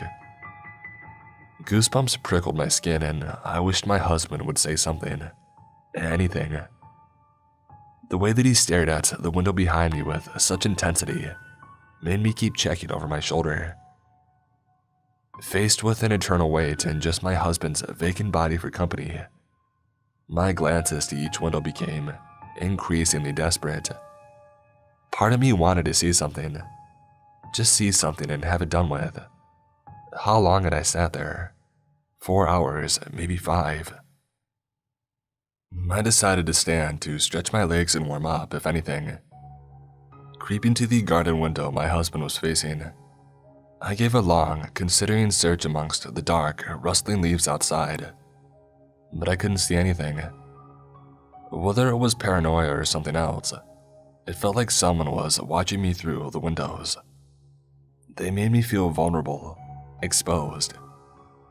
I kept to the walls as I stalked around the room, only peeking the barest slither of my face around the window frame. The street outside looked as cold and alone as I felt. My eyes scanned across the cars and houses outside, but without these streetlights working, it was hard to tell for certain. Everything was just a black shadow against a black night. Even the sky and my neighbors' houses seemed to blur into one single image. But as I strained my eyes against the dark backdrop, I spotted something that didn't belong. 2 little pinprick lights, faint, like distant stars, but on the ground. Squinting, trying to make sense of it, I wondered if it was an animal. The lights were close enough together to be eyes, and the bony, straggly shapes of the lights above looked like antlers. I realized that the rest of it was blocked out by a parked car, and I stood on my tiptoes for a better look. I almost screamed when I saw the rest of the body, a man's body, standing perfectly still in the darkness. As the sound left my throat, whatever it was turned its head, antlers swaying in the night. The pinprick lights of its eyes erupted into twin torrents of light, blinding me. I threw myself out of view, hiding behind the wall, as a beam of pure light flooded the room, illuminating my husband on the sofa, still clutching his gun, still motionless. That light moved with intent, searching, and I ran. As I made it through the doorway, illumination splashed against the timber frame, my own shadow stretching in front of me. I twisted around the corner, almost slipping on the kitchen tiles. I couldn't grab the gun. My husband's grip was too strong, but I knew that he kept the crowbar upstairs in the wardrobe. As I ran up the stairs, the twin beams of light followed. Passing the hall window, white light passed around the curtain, matching my pace, light spilling across its edges as I ran. Even though the curtains were drawn, whatever was watching me knew exactly where I was. Throwing open the bedroom door, I prepared to dive for the wardrobe, for some slim chance of defending myself. In the dark room, my eyes snapped to the only light. Crimson numbers in the darkness. 3:33 a.m. Behind me, Light splashed my shadow across the carpeted floor and I fell to meet it, too scared to scream, turning around expecting to see a figure with headlamp eyes and antlers towering above me. But it was just the hall light. Distant gushing water came from the bathroom. The power was back. The water was back. I glanced around the bedroom, back at the alarm clock, tauntingly reading 3:34 a.m. It's hard to say how long I lay there, gripping the carpet and sobbing. Gut-wrenching wails that hurt my throat. I didn't dare look at the clock. I just lay there, basking in the light, knowing that means I was away from that place. Lucy found me, and maternal instincts swallowed my fears. I forced myself off the floor and scooped her up, wiping away tears. I took her back to bed, wrapped a blanket around myself, and fell asleep in a chair. I believe you, I told Liam the next day, still in a wide-eyed state of shock. I was there, 3:33 a.m., everything was turned off, even you. That last part made me cry again. Liam just held me as I trembled. I didn't mention the deer-headed man or his headlamp eyes. I didn't need to.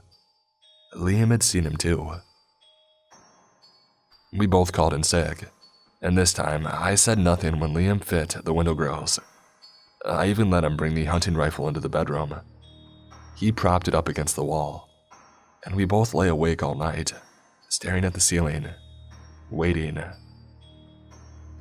3:30 a.m., Liam sat on the edge of the bed and started to dress. When I asked him what he was doing, he sighed and said, "If you got trapped there, that means Lucy might one day too." He snatched up the rifle and laid it across his lap, head bowed. "If that happens, I can't protect you, either of you." I could barely talk around the lump forming in my throat. What are you saying? What are you going to?" "I've sat here night after night, and he just gets closer. The windows rattle so hard, Marie. It sounds like the whole frame is going to come loose. The doors creak and strain. Last time I heard something climbing down our chimney, trying to get through the walls. I don't think I can wait. It's me he wants." "Liam, I've got to do this, Marie. I just can't sit here. I've got to do something." "Liam, I saw..." He wasn't listening, talking over me, too bullheaded, too stubborn. "I've got to." The faint tick of the alarm clock silenced us both.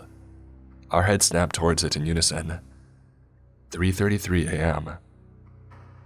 As soon as my eyes fell upon those crimson letters, they flickered to 3:34 a.m.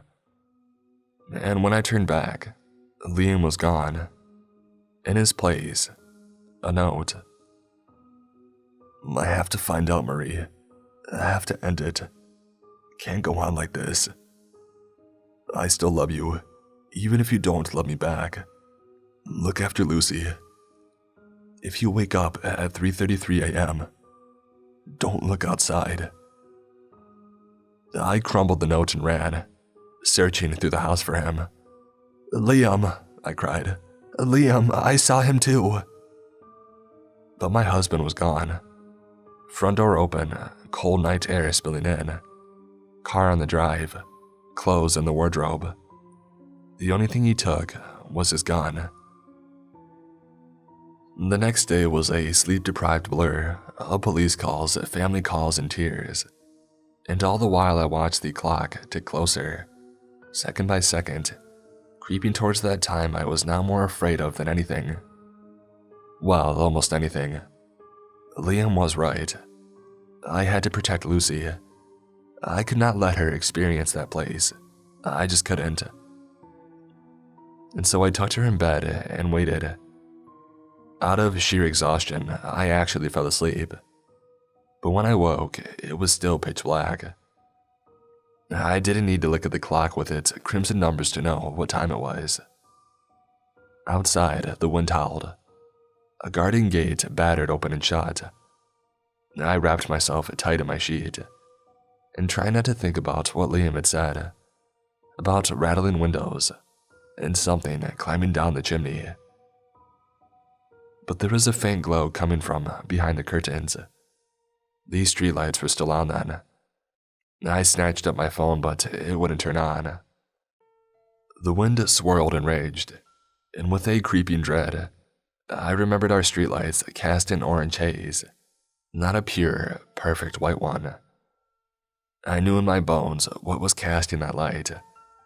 I don't know why I looked. Curiosity, helplessness. Whatever it was, something drove me to peek behind the curtain. A deer's skull on a rotting body gazed up at me with headlamp eyes. As I stared, open-mouthed, it began to drift, glacier slow towards me. It didn't walk. It floated, slid. But to be honest, I barely saw it. My eyes had fallen on a second figure, a man of familiar height and build, clutching a hunting rifle. Where his eyes should have been were two black, sunken pits with distant, pinprick stars.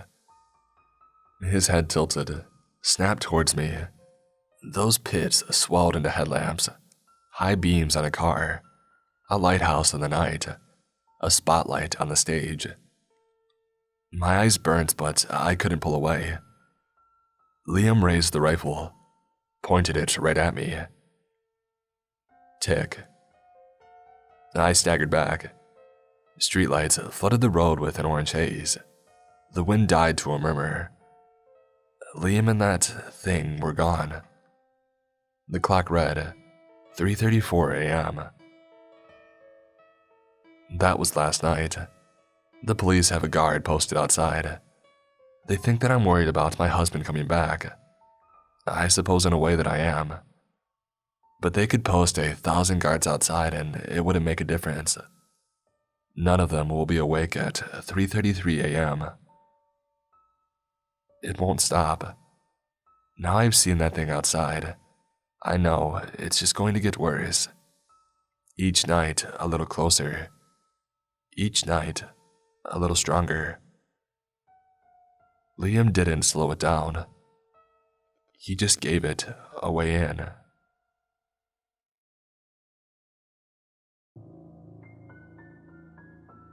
The apartment building is quite old. Originally, there were two buildings built in the late 80s, both perched above the steep bluff of a small river, which runs right through the center of the city, like a mini fjord and ends up in a bay in the north. Both were permanently abandoned in the mid-90s when a political riot erupted during which many lost their lives, including those who passed when one of the twin buildings caught fire. The other one left intact, then dubbed the Green River Apartment by the locals, who still remembered the fire incident. It was repurchased, renovated, and turned into a modern, regular resident in the early 2010s. I had been looking for a small, comfy, and affordable place for myself when my father found an ad in the local paper. It didn't take me long to make up my mind, and my father had agreed to help me with the down payment. During my first weeks of living there, I got to befriend some of my neighbors. The quiet, pale-looking German guy across from me, and a married couple with a teenage boy next door.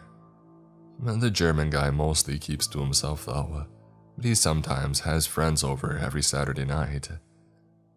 The family next door are friendlier and we have become quite well acquainted with one another, that we sometimes have long conversations in the corridor while their son plays with my dog. I remember one night around 3 a.m. waking up to the muffled sound of someone knocking in the corridor. It was coming from the other end of the corridor, which opened to a small balcony overlooking the river. It was not loud enough to awake the whole floor, but really persistent, as if whoever it was keen on being let inside. They kept knocking all night and then quieted down after a while. It was only when the morning came that I was informed of the origin of the mysterious knocking by my friendly neighbors. I ran into the husband and their son at the top of the stairs. He is a portly man in his 30s, with an ever-present friendly grin on his red face. His son looked exactly like a slimmer and younger version of himself. They both have curly, fiery red hair. "Oh, the elevator acting up again?" he asked me with a grin. "Yeah, bummer." "Oh, I thought so. Someone was having a good laugh last night, don't you think?" I remarked, shaking my head. He frowned at me. "Didn't you hear the knocking? Were they drunk or what?" Suddenly, he looked pale as if I had just said something that bothered him immensely. "Oh, goodness, I forgot to tell you. Joe would kill me if... Oh, never mind. She told me to talk to you about this as soon as you were settled in." He narrowed his eyes on his son. "Keep your mouth shut, okay, son?" "Told me what?" I stared at him in confusion. "There hadn't been new tenants for months when you moved in, so it's understandable that I forgot." "Man, what is it? What do you want to tell me?" He motioned for his son to leave and then took a deep breath before he managed to pull himself together. "There's an unspoken rule here in this building among the old tenants. If you hear a knock at your door after midnight, don't open it ever. Ignore it. The rule includes no talking to it or acknowledging its presence. It will eventually move on to the other doors. Sometimes it would stay longer on one door. Sometimes it would only knock once or twice before moving on. Sometimes it would come earlier too. But everyone knows the rule. Don't open the door." It was my turn to frown at him now. "Why not, and who is it, and what do they want?" He motioned for me to lower my voice and looked around nervously, as if wanting to make sure that nobody was within earshot. "We don't talk about it. We moved here about 10 years ago. Oh, Caleb was still a baby then, and the old woman across from us, she already moved out to live with her son last year. Well, she had told us about the rule and the tragedy that happened years ago." "Oh, the fire, yeah, I know about that," I told him, still unsure where he was going with his story. "You know the other building, the one that caught fire. It was demolished shortly afterwards, and the place where it once stood is now the parking lot. The lady also told us that the people who lived in this building back then started to experience strange things a few weeks after that. Disembodied voices asking for help in the middle of the night, and people smelling what they described as burning. And then the knocking started and it drove everyone insane. It didn't happen like every night, but whenever it did, they knew not to open the door. It happens less and less frequently these days, so yeah, it's kinda hard to believe it." "Are you telling me that this building is haunted or something?" I looked at him in disbelief. "By the spirits of those who perished in the fire." "That's what they believed," he shrugged. "What if it's just a prank? Some stupid kid's trying to mess with you?" He sighed and shook his head impatiently. They did think of that possibility. They had already checked these security cameras and they found nothing. Nobody was wandering the corridor when it happened. It was empty. "How can you tell if it's not just maybe a friend or a family member wanting to see you in the middle of the night? You said that it shows up early sometimes. Like how early? 7, 9. So how can you tell?" I asked him, still feeling skeptical. He clenched his jaw a little while looking me dead in the eye. "You'll know.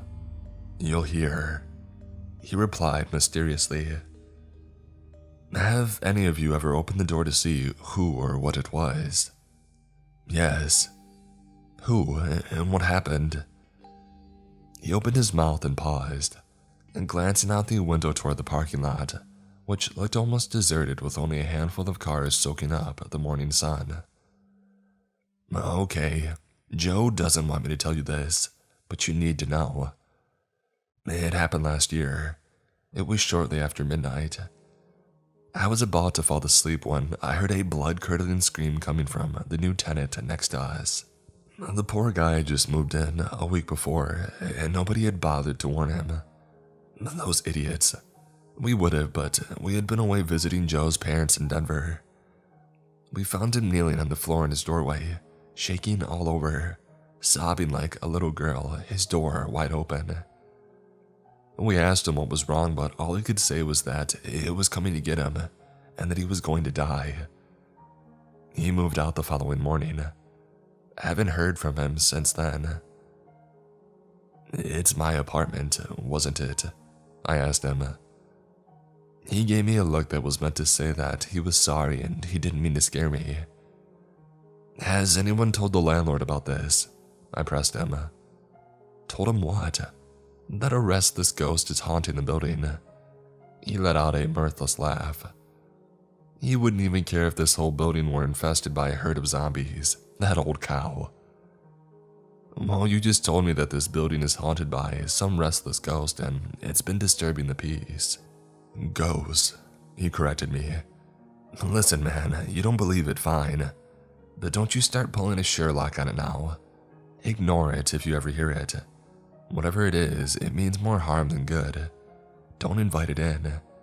We like you very much. Well, especially Joe. You remind her of her younger brother who died in an accident many years ago. You look just like him. You know, lanky, a bit awkward, dark, curly hair. We like having you as our neighbor. He patted me on the shoulder. Gotta go now, and Joe's waiting. And just like that, he started walking down the corridor to his apartment in unhurried, fatherly strides, leaving me befuddled in his wake.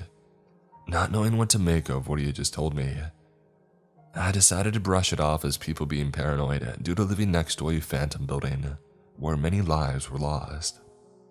2 days later, I woke up in the middle of the night to the sound of my front door being knocked on lightly. This time, I could also hear heavy, ragged breathing wheezing in and out, as if whatever was making it were on the verge of dying. I didn't get out of bed, or even so much as twitch, but listened intently. They knocked a few more times while whispering something that did not make any sense at all under their breath, and then moved on to my neighbor, the friendly couple next door. They lingered there for a while, knocking slightly louder and more persistently while I was wondering if my neighbors were wide awake or asleep, unbothered by the mysterious midnight disturbance. The knocking had woken up my dog, Pedro, as well. His ears perked up while he glanced at the bedroom door as if sensing something outside. I stayed up until late in the morning listening to the knocking as it quieted down, feeling uneasy and apprehensive about the whole thing. It took me about a month to finally settle down and get used to every corner in my new apartment. I love my new bedroom. The window opens to an amazing view of the river below, with willow trees and small patches of flowering bulbs lining up on its steep bluff. It was a cold and windy day and I had just gotten home, hungry and exhausted, but thrilled to have a few days off of work to enjoy myself. I decided I might be up for a little post-work hookup. All thoughts about the door-to-door haunting had already been forgotten. I had just cleaned up the whole apartment and rearranged the furniture and was fiddling with my phone on Tinder in the living room with Pedro, when a notification blipped on the screen. Somebody had matched with me. I tapped on it and the picture of a dark-haired girl with a freckled face popped out. She had that sort of look which made it tricky to guess her age. She looked like she was in her early 20s and late 30s all at the same time. On her profile it said that she wasn't looking for anything serious either, but would let herself go with the flow if somebody piqued her interest. We exchanged numbers and chatted for a bit, and then I invited her over and she said yes.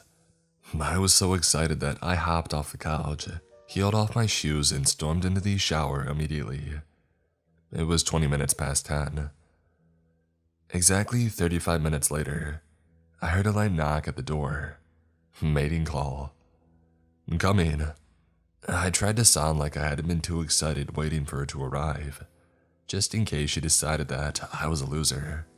Well, in a way I was, a little, and I booked it before we even met face to face. I rushed into the living room and down the narrow hallway leading to the front door, almost knocking down stacks of old thick magazines and newspapers piled up against the wall in my hurried state. And then another knock was heard. It almost made me stop right in my tracks.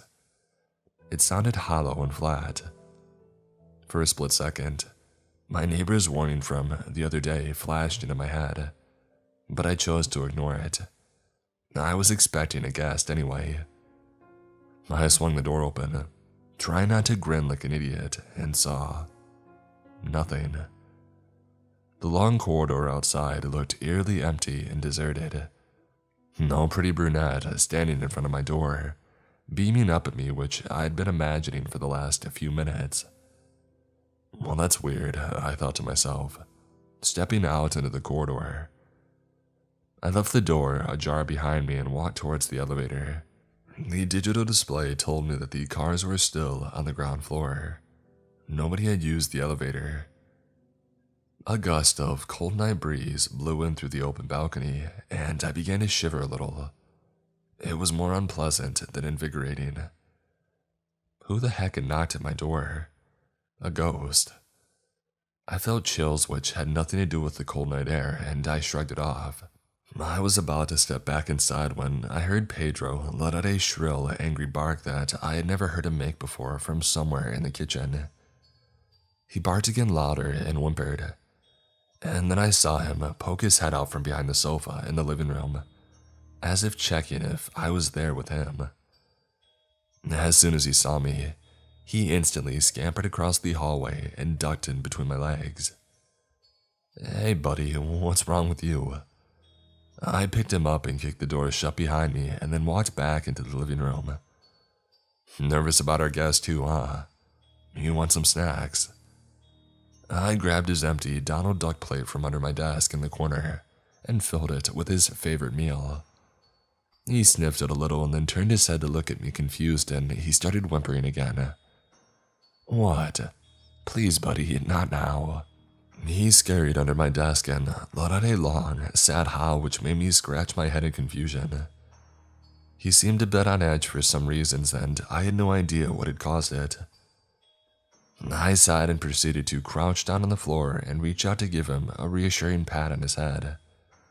But to my surprise, he bared his teeth at me, as if not recognizing who I was. Jesus, what's with the attitude?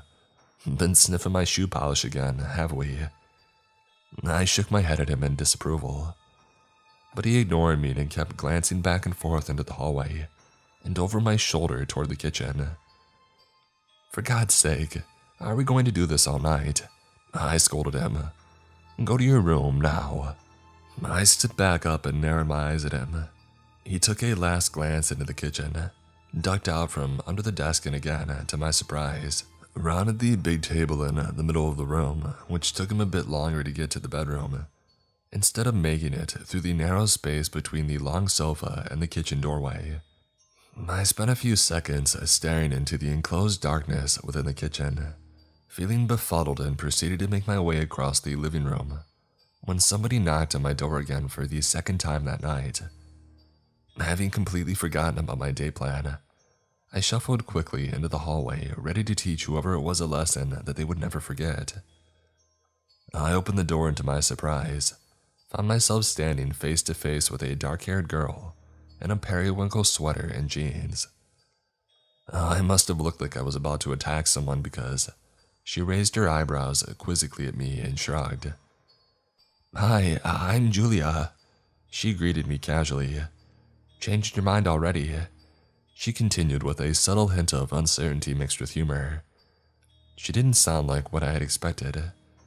Her voice was deeper and a bit more throaty for someone so petite and sweet-looking.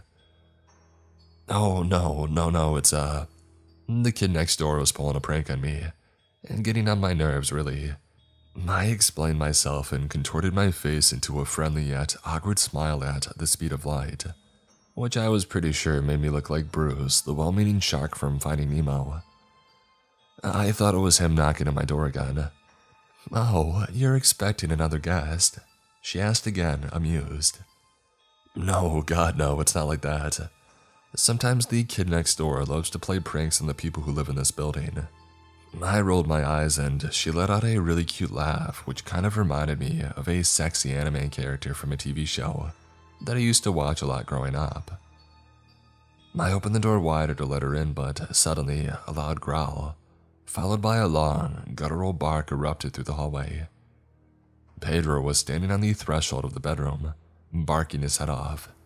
He arched his body and his hackles went up. I sighed. "Whoops, it looks like somebody isn't too pleased to see me," she sneered. "No, it's just my dog." I hurried back into the living room, looking back and forth at her and Pedro. "I don't know what's gotten into him. He's been acting strange tonight.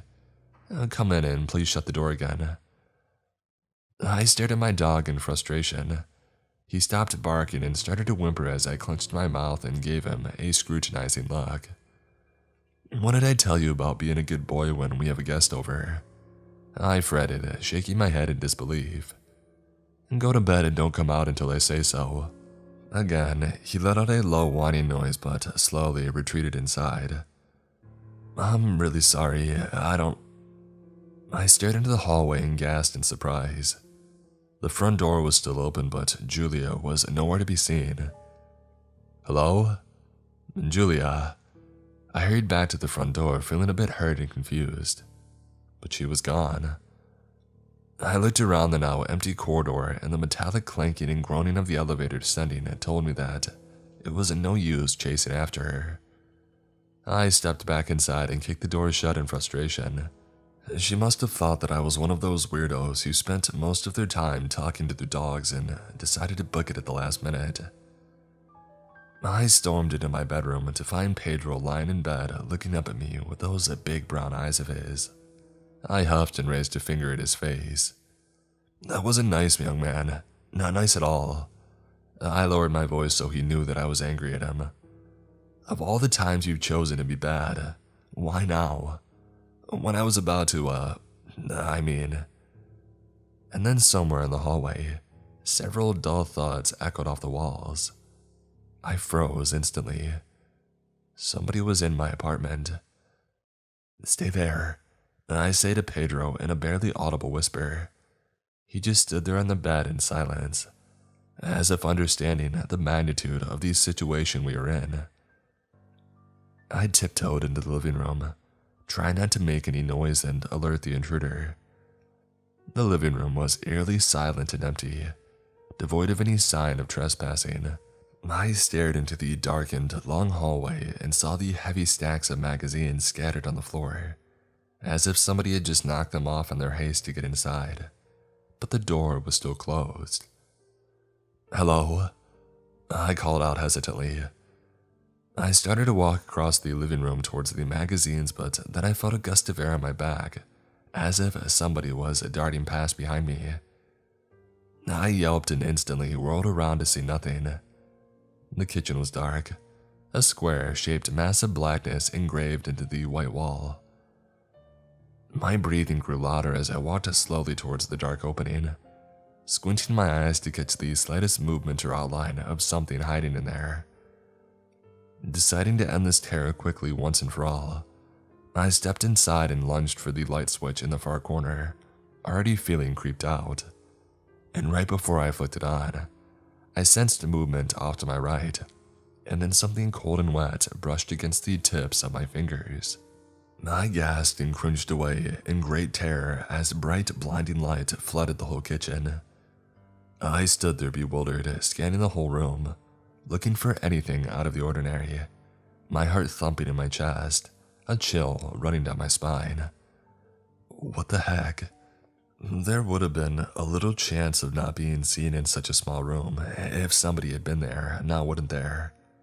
But there I was, staring at the fridge and the stove suspiciously, questioning my own sanity as if I had only been imagining things Just then, I heard a loud buzzing sound from behind me, and I cursed at myself for being easily scared by practically anything. It was my phone, which I had left on silent at my desk. I reached out to grab it and was surprised to see Julia's name flashed across the screen.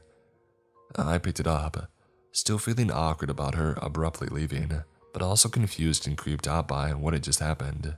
Hey Evan, sorry I just left like that, but you didn't tell me you're that kind of person. You could have told me, you know. I stared at my phone screen, perplexed. What the heck was she talking about? Listen, if it's the talking to my dog thing that threw you off, I 100% get that. But he's family, so he gets to stay. There would be no working around it even if you had decided to stay tonight. I explained myself, still feeling a bit embarrassed but trying to play it off. What? She sounded confused. No, you didn't tell me that there's somebody else there with you in your apartment. I thought it was just going to be the two of us, you know, having fun, talking and stuff. What the? If you hate dogs so much then, I don't think we can. Jesus, stop talking to me like I'm an idiot. So what? You and your friend are looking for a guest star to spice up your night a little bit, she said in an accusing tone. What are you on about? Is this a joke or something? You could have told me that I looked ugly in person, and I'm fine with that. Not one of your typical lovey-dovey pale green-eyed dudes, huh? You didn't have to call me and pretend like you're a saint or something, and didn't want to hurt my feelings and… Come on now. She let out a mirthless chuckle. I have no idea what you're talking about. I heard a loud bark and saw Pedro standing on the threshold of my bedroom, looking up at me as if demanding to let him know who I was speaking with. I raised my index finger to motion for him to be silent. Don't play games with me now. It was that weirdo standing behind the couch. Are you drunk or something? So you're telling me that you live all by yourself? You're all alone. I mean, I know there's your dog, but you don't have a girlfriend or anybody else in your apartment now, she said in a lower voice as if just realizing something. Of course not. So who was that girl in your kitchen? What girl?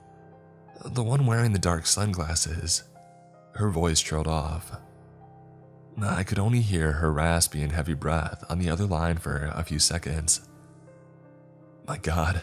Oh my God, Evan. I could hear her voice quivering as she spoke. She wasn't wearing sunglasses. Those were her eyes. What are you? Get out. Get out of there, Evan. Get out of your apartment. Go right now. And then I heard a sound that was almost inaudible. It was so faint but still distinguishable from anything else. The soft clicking sound of the light switch being pressed. All the hairs on my body stood on end as I turned my head slowly to glance into the kitchen. Once again, the entrance into the dark realm. This time, I could faintly make out the blurry and vague outline of a person standing eerily still in the corner next to the fridge, like it was only a part of the wall, blacker than the darkness that it was in. An overwhelming smell suddenly filled the room. It was emanating from the kitchen, unmistakably the stench of something burning, followed by a deep, ragged breathing. Screw it, I yelled and immediately rushed into the hallway as quickly as I could, grabbing a dazed Pedro with two hands, careful not to hurt him. He let out a surprised whine, but I pulled him into my arms and threw the door open. Behind me, I could hear the sounds of heavy feet stomping hard and fast across the living room following us. I ran faster towards the stairs, not bothering to look over my shoulder or even to use the elevator. My apartment was on the 4th floor, but I didn't care. I didn't stop until I arrived in the parking lot. I've been staying at my parents' for 2 weeks now. I told them what had happened and they didn't question me anymore. Last night, I was fast asleep in my own bedroom when I woke up to somebody knocking at the door. For a moment, I just lay there staring at the door, shaking all over. It was already inside the house. It knew that I knew it was there. It was toying with me. It's only a matter of time before it opens the door and lets itself in. It's almost 3 in the morning as I'm typing this. I fear falling asleep. I was already on the cusp of passing out again only a few minutes ago, so I lit another cigarette to stave it off. I'm afraid that by opening my apartment door that night, I have invited something evil not only into my apartment, but also into my life.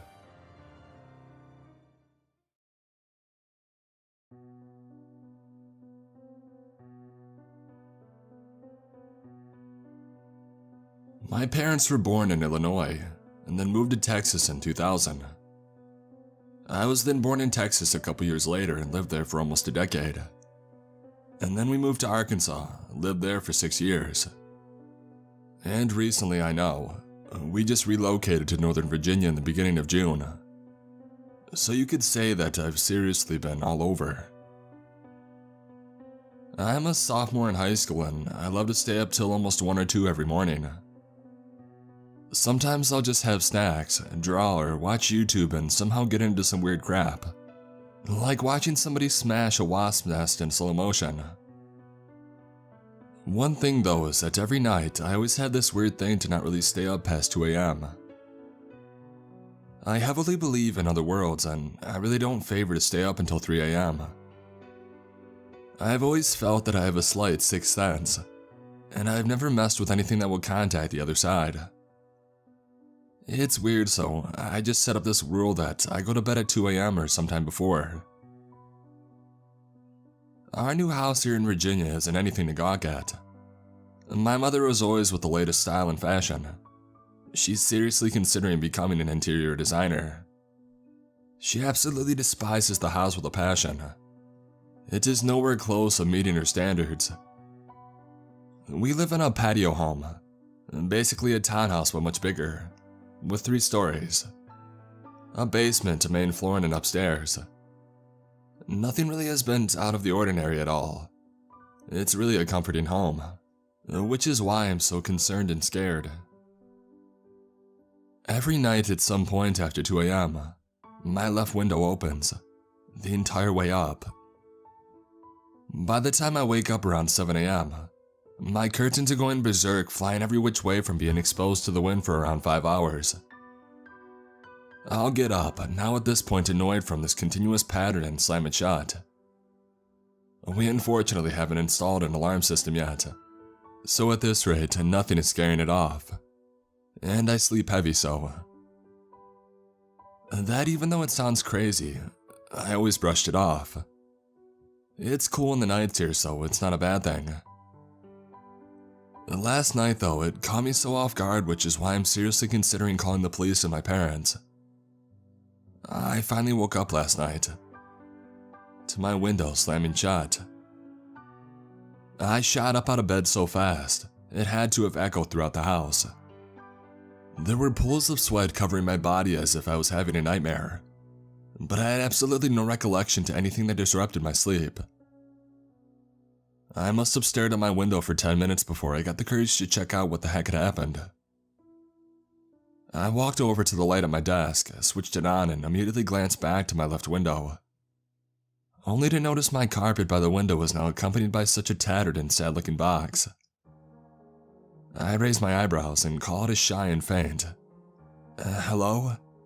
But there isn't any other noise.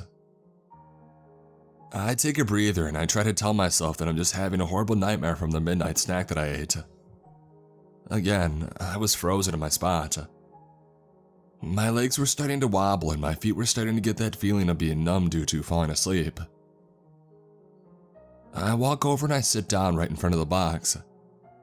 It's on the verge of collapse, probably just one more hit to it.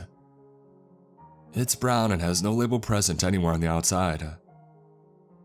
It looks so foreign and displaced in my vibrantly colored room.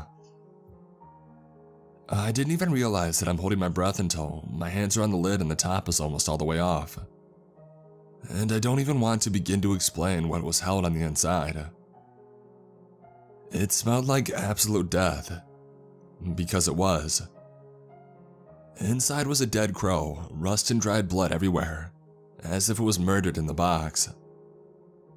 But that wasn't the part that had scarred me to no end. Around its neck was a small string and a sign that read, Kola Pa. I was about to lean over and touch the sign when I retracted, realizing that if I needed this for the police, I needed to keep my fingerprints off of it. I have no idea what this is, what it means, or what the heck is going on. I'm honestly just scared to death, and I just want to go to bed. I don't know why this is happening to me. I'm immediately sidetracked, however, to wonder if somebody had stolen anything. This thing obviously comes in every night, but it has never dropped anything off. I bolt upright, and it takes me a minute to notice that my paired stuffed animal I had gotten from South Padre Island was missing. It seems so oddly specific, like, how the heck would I notice this thing was missing? That's because it was the only thing sitting right on my windowsill next to my water bottle. And holy crap, the water's black. First the box with the weird message and the mutilated crow, my parrot being gone, and now the filtered water is black. I don't really know what to investigate first.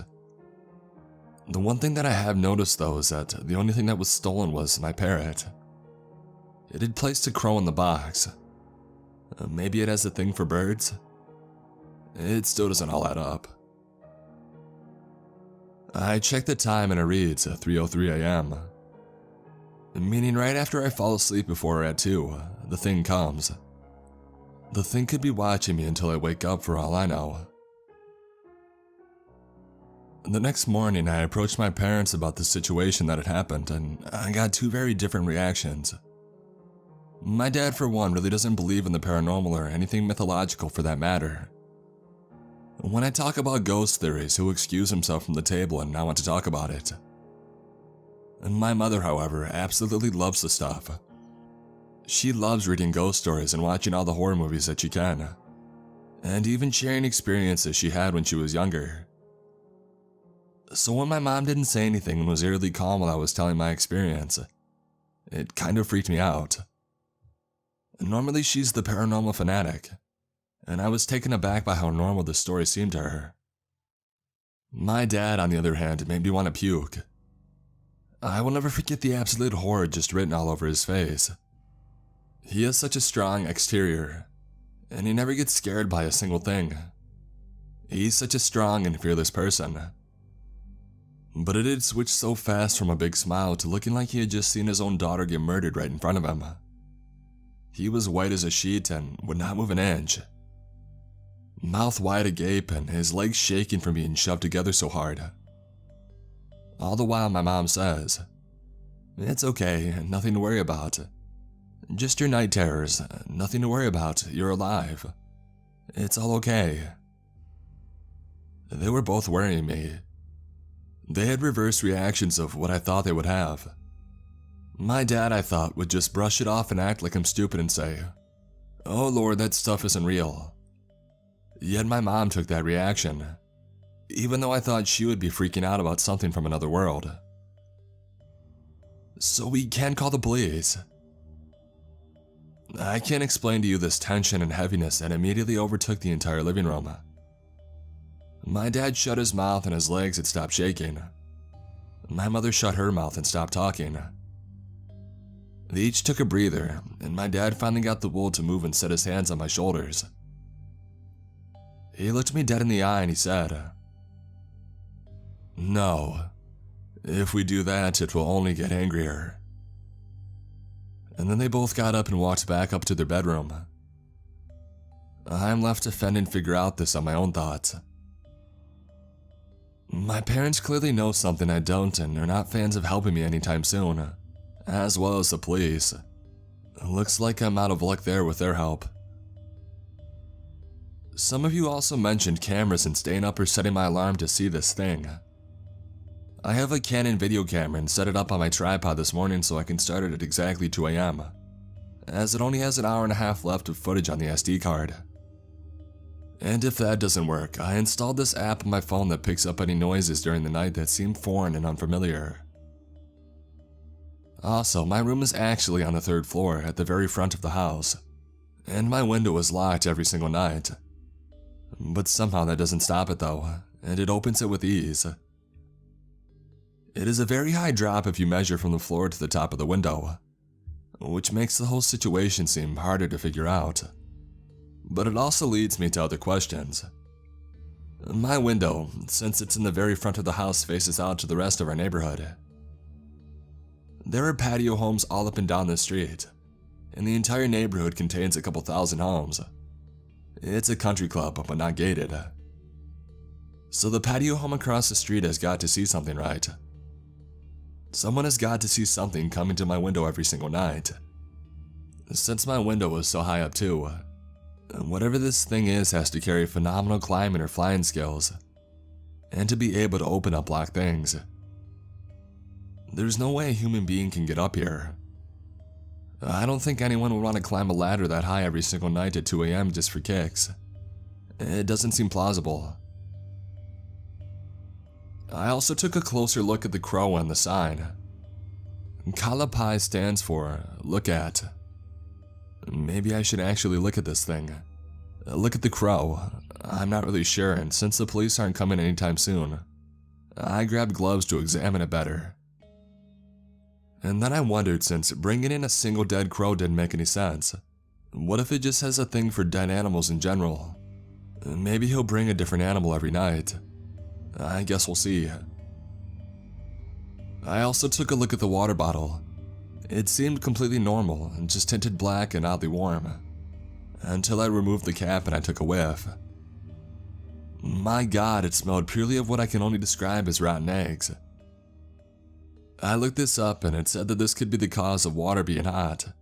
It usually creates a rotten egg smell, and or being high in sulfur. Or it just could be contaminated by whatever came into my room. Previously, I hadn't had water in my room until that night, so that's something to take note of. I'm going to empty small portions of the water into multiple containers, so maybe I can run some simple tests, just to see if I can actually find anything in the contaminated water, if it is even considered water anymore. It is currently 11 PM, meaning I've got 3 more hours to prepare for this thing. I have no idea what to expect. Somebody has suggested a raven, which is possible for the flying, but I did some more research and it could also be a wendigo. These things apparently can open doors and other objects easily even though they are locked. It could even be a creature that no one has discovered yet. I feel like the possibilities are endless in this situation, and I'm just a little pawn in its big game. I have my noisemaker and my rainmaker turned off for tonight as well, so I can hear every little thing if it comes. As much as it scares me, I really want it to end so I can just have a peaceful sleep every night. Knowing that some creature comes to visit for God knows how long every night isn't very settling, as you can imagine. This is solely more of an update on what I found, and in the next one, hopefully I'll be able to explain more of what I can find. Maybe actually seeing what this thing is supposed to be. Wish me luck. 3 more hours. Thank you guys all again for the suggestions. This seriously is helping me out. I did some more research and I found out that birds and animals are a big part of Norse and Celtic mythology, and that Scandinavian folklore is the folklore of Norway and Sweden and some other countries, which might clear up why that word is written in Swedish around the crow's neck. I also looked into the differences between crows and ravens, due to the numerous people assuming it's the latter instead.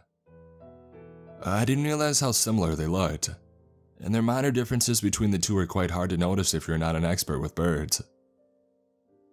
I decided to take a closer look referring to the website, and one of the main differences it had said was that ravens are noticeably bigger than crows, and have bigger, curvier beaks. And there was also a map attached to the website, and it showed that my area was slightly highlighted with where ravens reside in the US. I went back to the box and I tried to compare the bird to the website, and I eventually came to the conclusion that it's a raven, not a crow at all. I feel kinda stupid, but I want you guys to know that I live in America, and ravens just aren't that common here. It's usually crows that you see flying above, so I just automatically had assumed that it was a crow. Anyway, here's what happened last night. After I posted the last update last night at 11 p.m., I had sat under my covers for 3 hours straight. I could not move and I couldn't think, and I could barely process what was going on. I just so badly wanted this all to be a bad dream. I wasn't able to fall asleep, knowing what would go down in the next 3 hours. I waited and I waited. I kept checking my phone until 1:59 a.m. I slowly descend out of my bed and I turn my camera on to press record. I turn my phone on and it immediately opens to the audio app that I had just set up earlier. I bolt to my bed realizing that it was 2 and I throw the covers over my head. As much as I was told to look at it and to want to figure out what it was, being a wimpy teenager, I was just ready to chicken out right at that moment. I'm ready to lay down and try to calm myself from being irrational, when I hear the window slide open. It was agonizingly slow. How though? I made sure to triple check that the locks were shut. However, it didn't even seem to delay any further action of this thing. Eventually, I hear the window hit the top, so I now know that it's wide open. I take a shuddery breath and I brace myself. I am shaking under my covers and I'm praying to something that I won't die tonight. I know that it knows that I'm awake. I don't hear a single noise, and if somebody were to drop a pin, you would pretty much be able to hear it. My hands become clammy, and every time I clench them, it becomes stickier and stickier. My hair is sticking to my forehead and some in my mouth, but I don't dare to move, knowing what's probably staring at me at my window. Nothing happens for what feels like hours. Had the thing left? Is it done coming into my... A click. I hold my breath.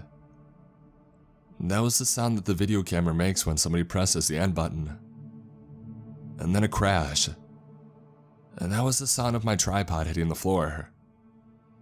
Like many paranormal instances and creatures, I know there's always been a record of them not liking to be filmed.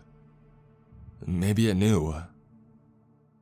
At this point, I just wanted to curl up into a ball and die.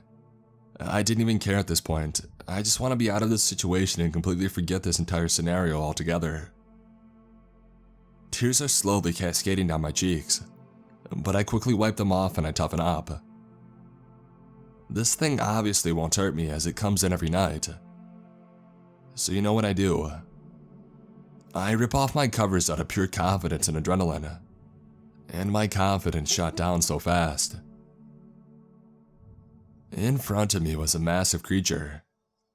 It was so dark that I could not see a single dang thing, so all I know is that it was huge and extremely well built. It just stared me down. I may have not seen any features, but anybody could tell if they were being glared at by this massive creature. Pretty sure that it was awfully noticeable. It made a sudden and utter snarl and sniffed the air, looking towards the ceiling of my room. I take this advantage to slowly sink back into my bed, and I throw the covers back over my head. Once complete, I let out a sigh and I prayed that this thing would go back out of my window. What I did not pray for was for it to rip my covers straight back off. I had never been so scared in my life, and I wouldn't even wish this on my worst enemy.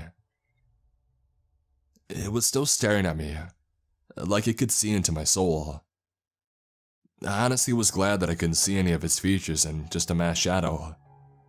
It makes it slightly better, knowing this thing could look horrifying, but I'm saved from seeing it due to how dark it is. It moves barely an inch, and makes this unrecognizable sound. It wasn't even loud, just so strange and mangled it covered me with goosebumps.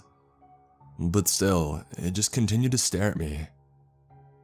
I break my gaze to look at my camera on the ground, completely toppled over and not recording anything.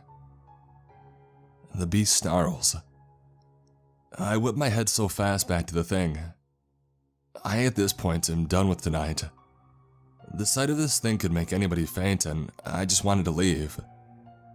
I have enough evidence for what it was. So, I muster every ounce of courage that I have and I take a breath. And I firmly ask it, "Please go away." It doesn't move. "Go away, now."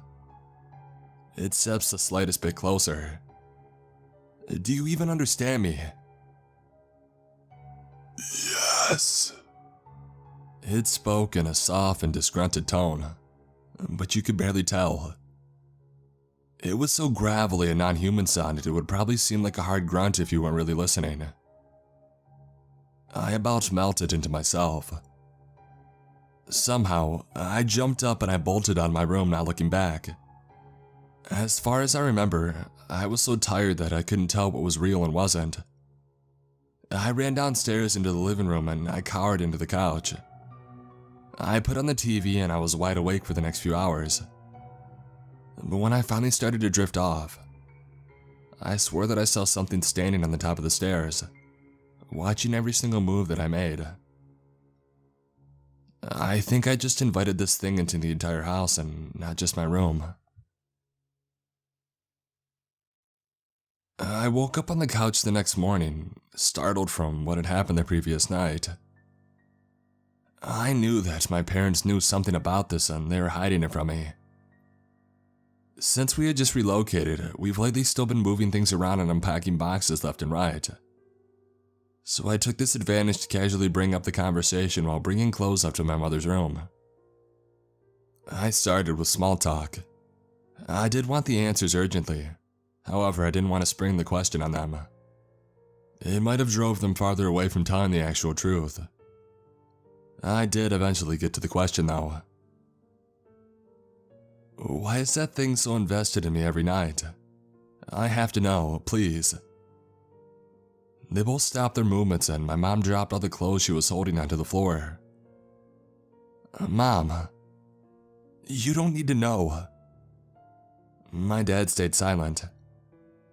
"But why? This thing will only freak me out even more and it doesn't seem like it'll leave anytime soon. For some reason, it is so invested with me that it follows me everywhere. It got so bad that after having to stare down with it for what seemed like a couple of hours, I had to move downstairs to the living room. It even followed me down here. So what do you want to save? My knowledge on this thing or my own sanity?" "Wait, you left your door open at night and let this thing to the rest of the house." This time it was my dad, now mouth agape and white as paper. "Yeah, why? I had to escape somehow." "Sit down. I think we've chosen to save your sanity instead." My heart started to thump out of my chest with anticipation. I'm finding out the real reason that this is actually happening. After so many months of being watched by this thing, I may finally find out a way to get it to leave, once and for all. I pull out the kitchen chair and I wait patiently for my parents to accompany the seats next to me. "First of all, we apologize. We didn't want you to lose sleep over what we tell you in fear might freak you out. It seems though that it's far too late to even save that." "It's okay, I guess. I'm still not fully trusting anything until I have a feeling in my gut that I believe it." "That's understandable. Honey, take it away. This all starts with you." "Okay, when I was your age, every night, I would mess with other worlds. I would try to talk to them, use mirrors, use Ouija boards by myself to make it work even better. I mean, sure, I got some story-worthy situations, but nothing compared to the night that it started at all. I was 15 and really stupid, and I decided that shooting birds with BB guns could make a great sacrifice for contacting the other world. That maybe it would give me more of a chance to talk to them. Sometimes sacrifices attract more ghosts and they take it as an offer for them. So I went out late one afternoon, grabbed the gun, and I sat for a good half hour waiting for a bird to fly by. As one did, I shot up out of my chair and I pressed the trigger as quickly as I could. The bird slammed onto the pavement and I put it into a grocery bag. I left it outside until it was dusk and then I brought it into my room. My board was all set up, and I placed the bird right in front. Is anyone here? The plankhead had rapidly moved to yes. Do you want to harm me? This time it was more reluctant to move, but resulted in a no. Will you leave me alone after I say goodbye? It had moved to a no. Well, why not? It then moved to follow. Okay, so where do things start to take a turn for the worse? I finally asked. Well, eventually, after a few nights, I completely forgot the entire situation and I finally started to sleep again. Until I noticed I could hear my window open every night very late. That lasted for around another 15 years and stopped as soon as you were in my stomach. I never wanted to tell my parents in fear of letting them know what I do every night. They were highly against everything I did in the first place, as they had talked to me about those topics before I was ever even interested. I think that since it latched onto me when I was your age, I might have passed it on to you. I really didn't want to tell you because I didn't think you would believe me and I didn't want my fear to end up happening to you. I'm sitting there staring at the table, gobsmacked by the entire situation. But it almost makes no sense. How has it still followed us 15 years later? Why did it latch onto me now? Didn't you try to get rid of it? And do you even know what the thing is? It was because all of those rituals and constantly contacting the other side. I was very spiritual in every way and I opened myself to them. Seriously a bad mistake. And due to this, I have a slight feeling it's aching for revenge in some way to get back for disturbing it all these years.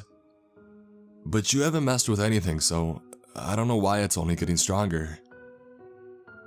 And also no, I never tried to get rid of it because of my parents. If I wanted to try to get rid of it, I would have tried some sage and other spiritual items. They didn't have much money then, and besides, they would have been extremely suspicious of what I was doing. And finally, no, I do not know what this thing is. I've never actually seen it face to face. I was just so scared that I tried to sleep through it every night. I've seen it. What? Yeah, the other night I decided to try to stay up and catch it, and it ended up staring me down for the longest time. Shit. What? I may not know what it is, but I know well enough that you're not supposed to let it look at you like that. When you do that, it sees you. The inside of you and what you're thinking. Your thoughts, your likes, your fears. My parents paused and looked at each other, and then they said, "You let it in the house." A lump builds up in my throat and it's getting harder to swallow. When did the rug become so interesting? You invited it into the house. Now it will probably show up anywhere at any time during the night. It came through the one barrier connecting through the rest of the house. We're done for. No, maybe not. Stay calm. We just need to act fast now. We should try to find some methods to see if we can ward it off. We'll get through this together, okay? Okay, they muttered. Just as I think that I might have a plan, I can hear something coming from upstairs. I can hear it slowly creak down the stairs one step at a time. And that snarl, that all too familiar snarl. I thought that I could do something to stop this, but it looks like I've already done enough. Mom, Dad, I'm so sorry. I shouldn't have stayed up late and I should have just trusted what my gut told me. I can now feel it breathing down my back and my parents' expressions are frozen. I turn to face it for one last time.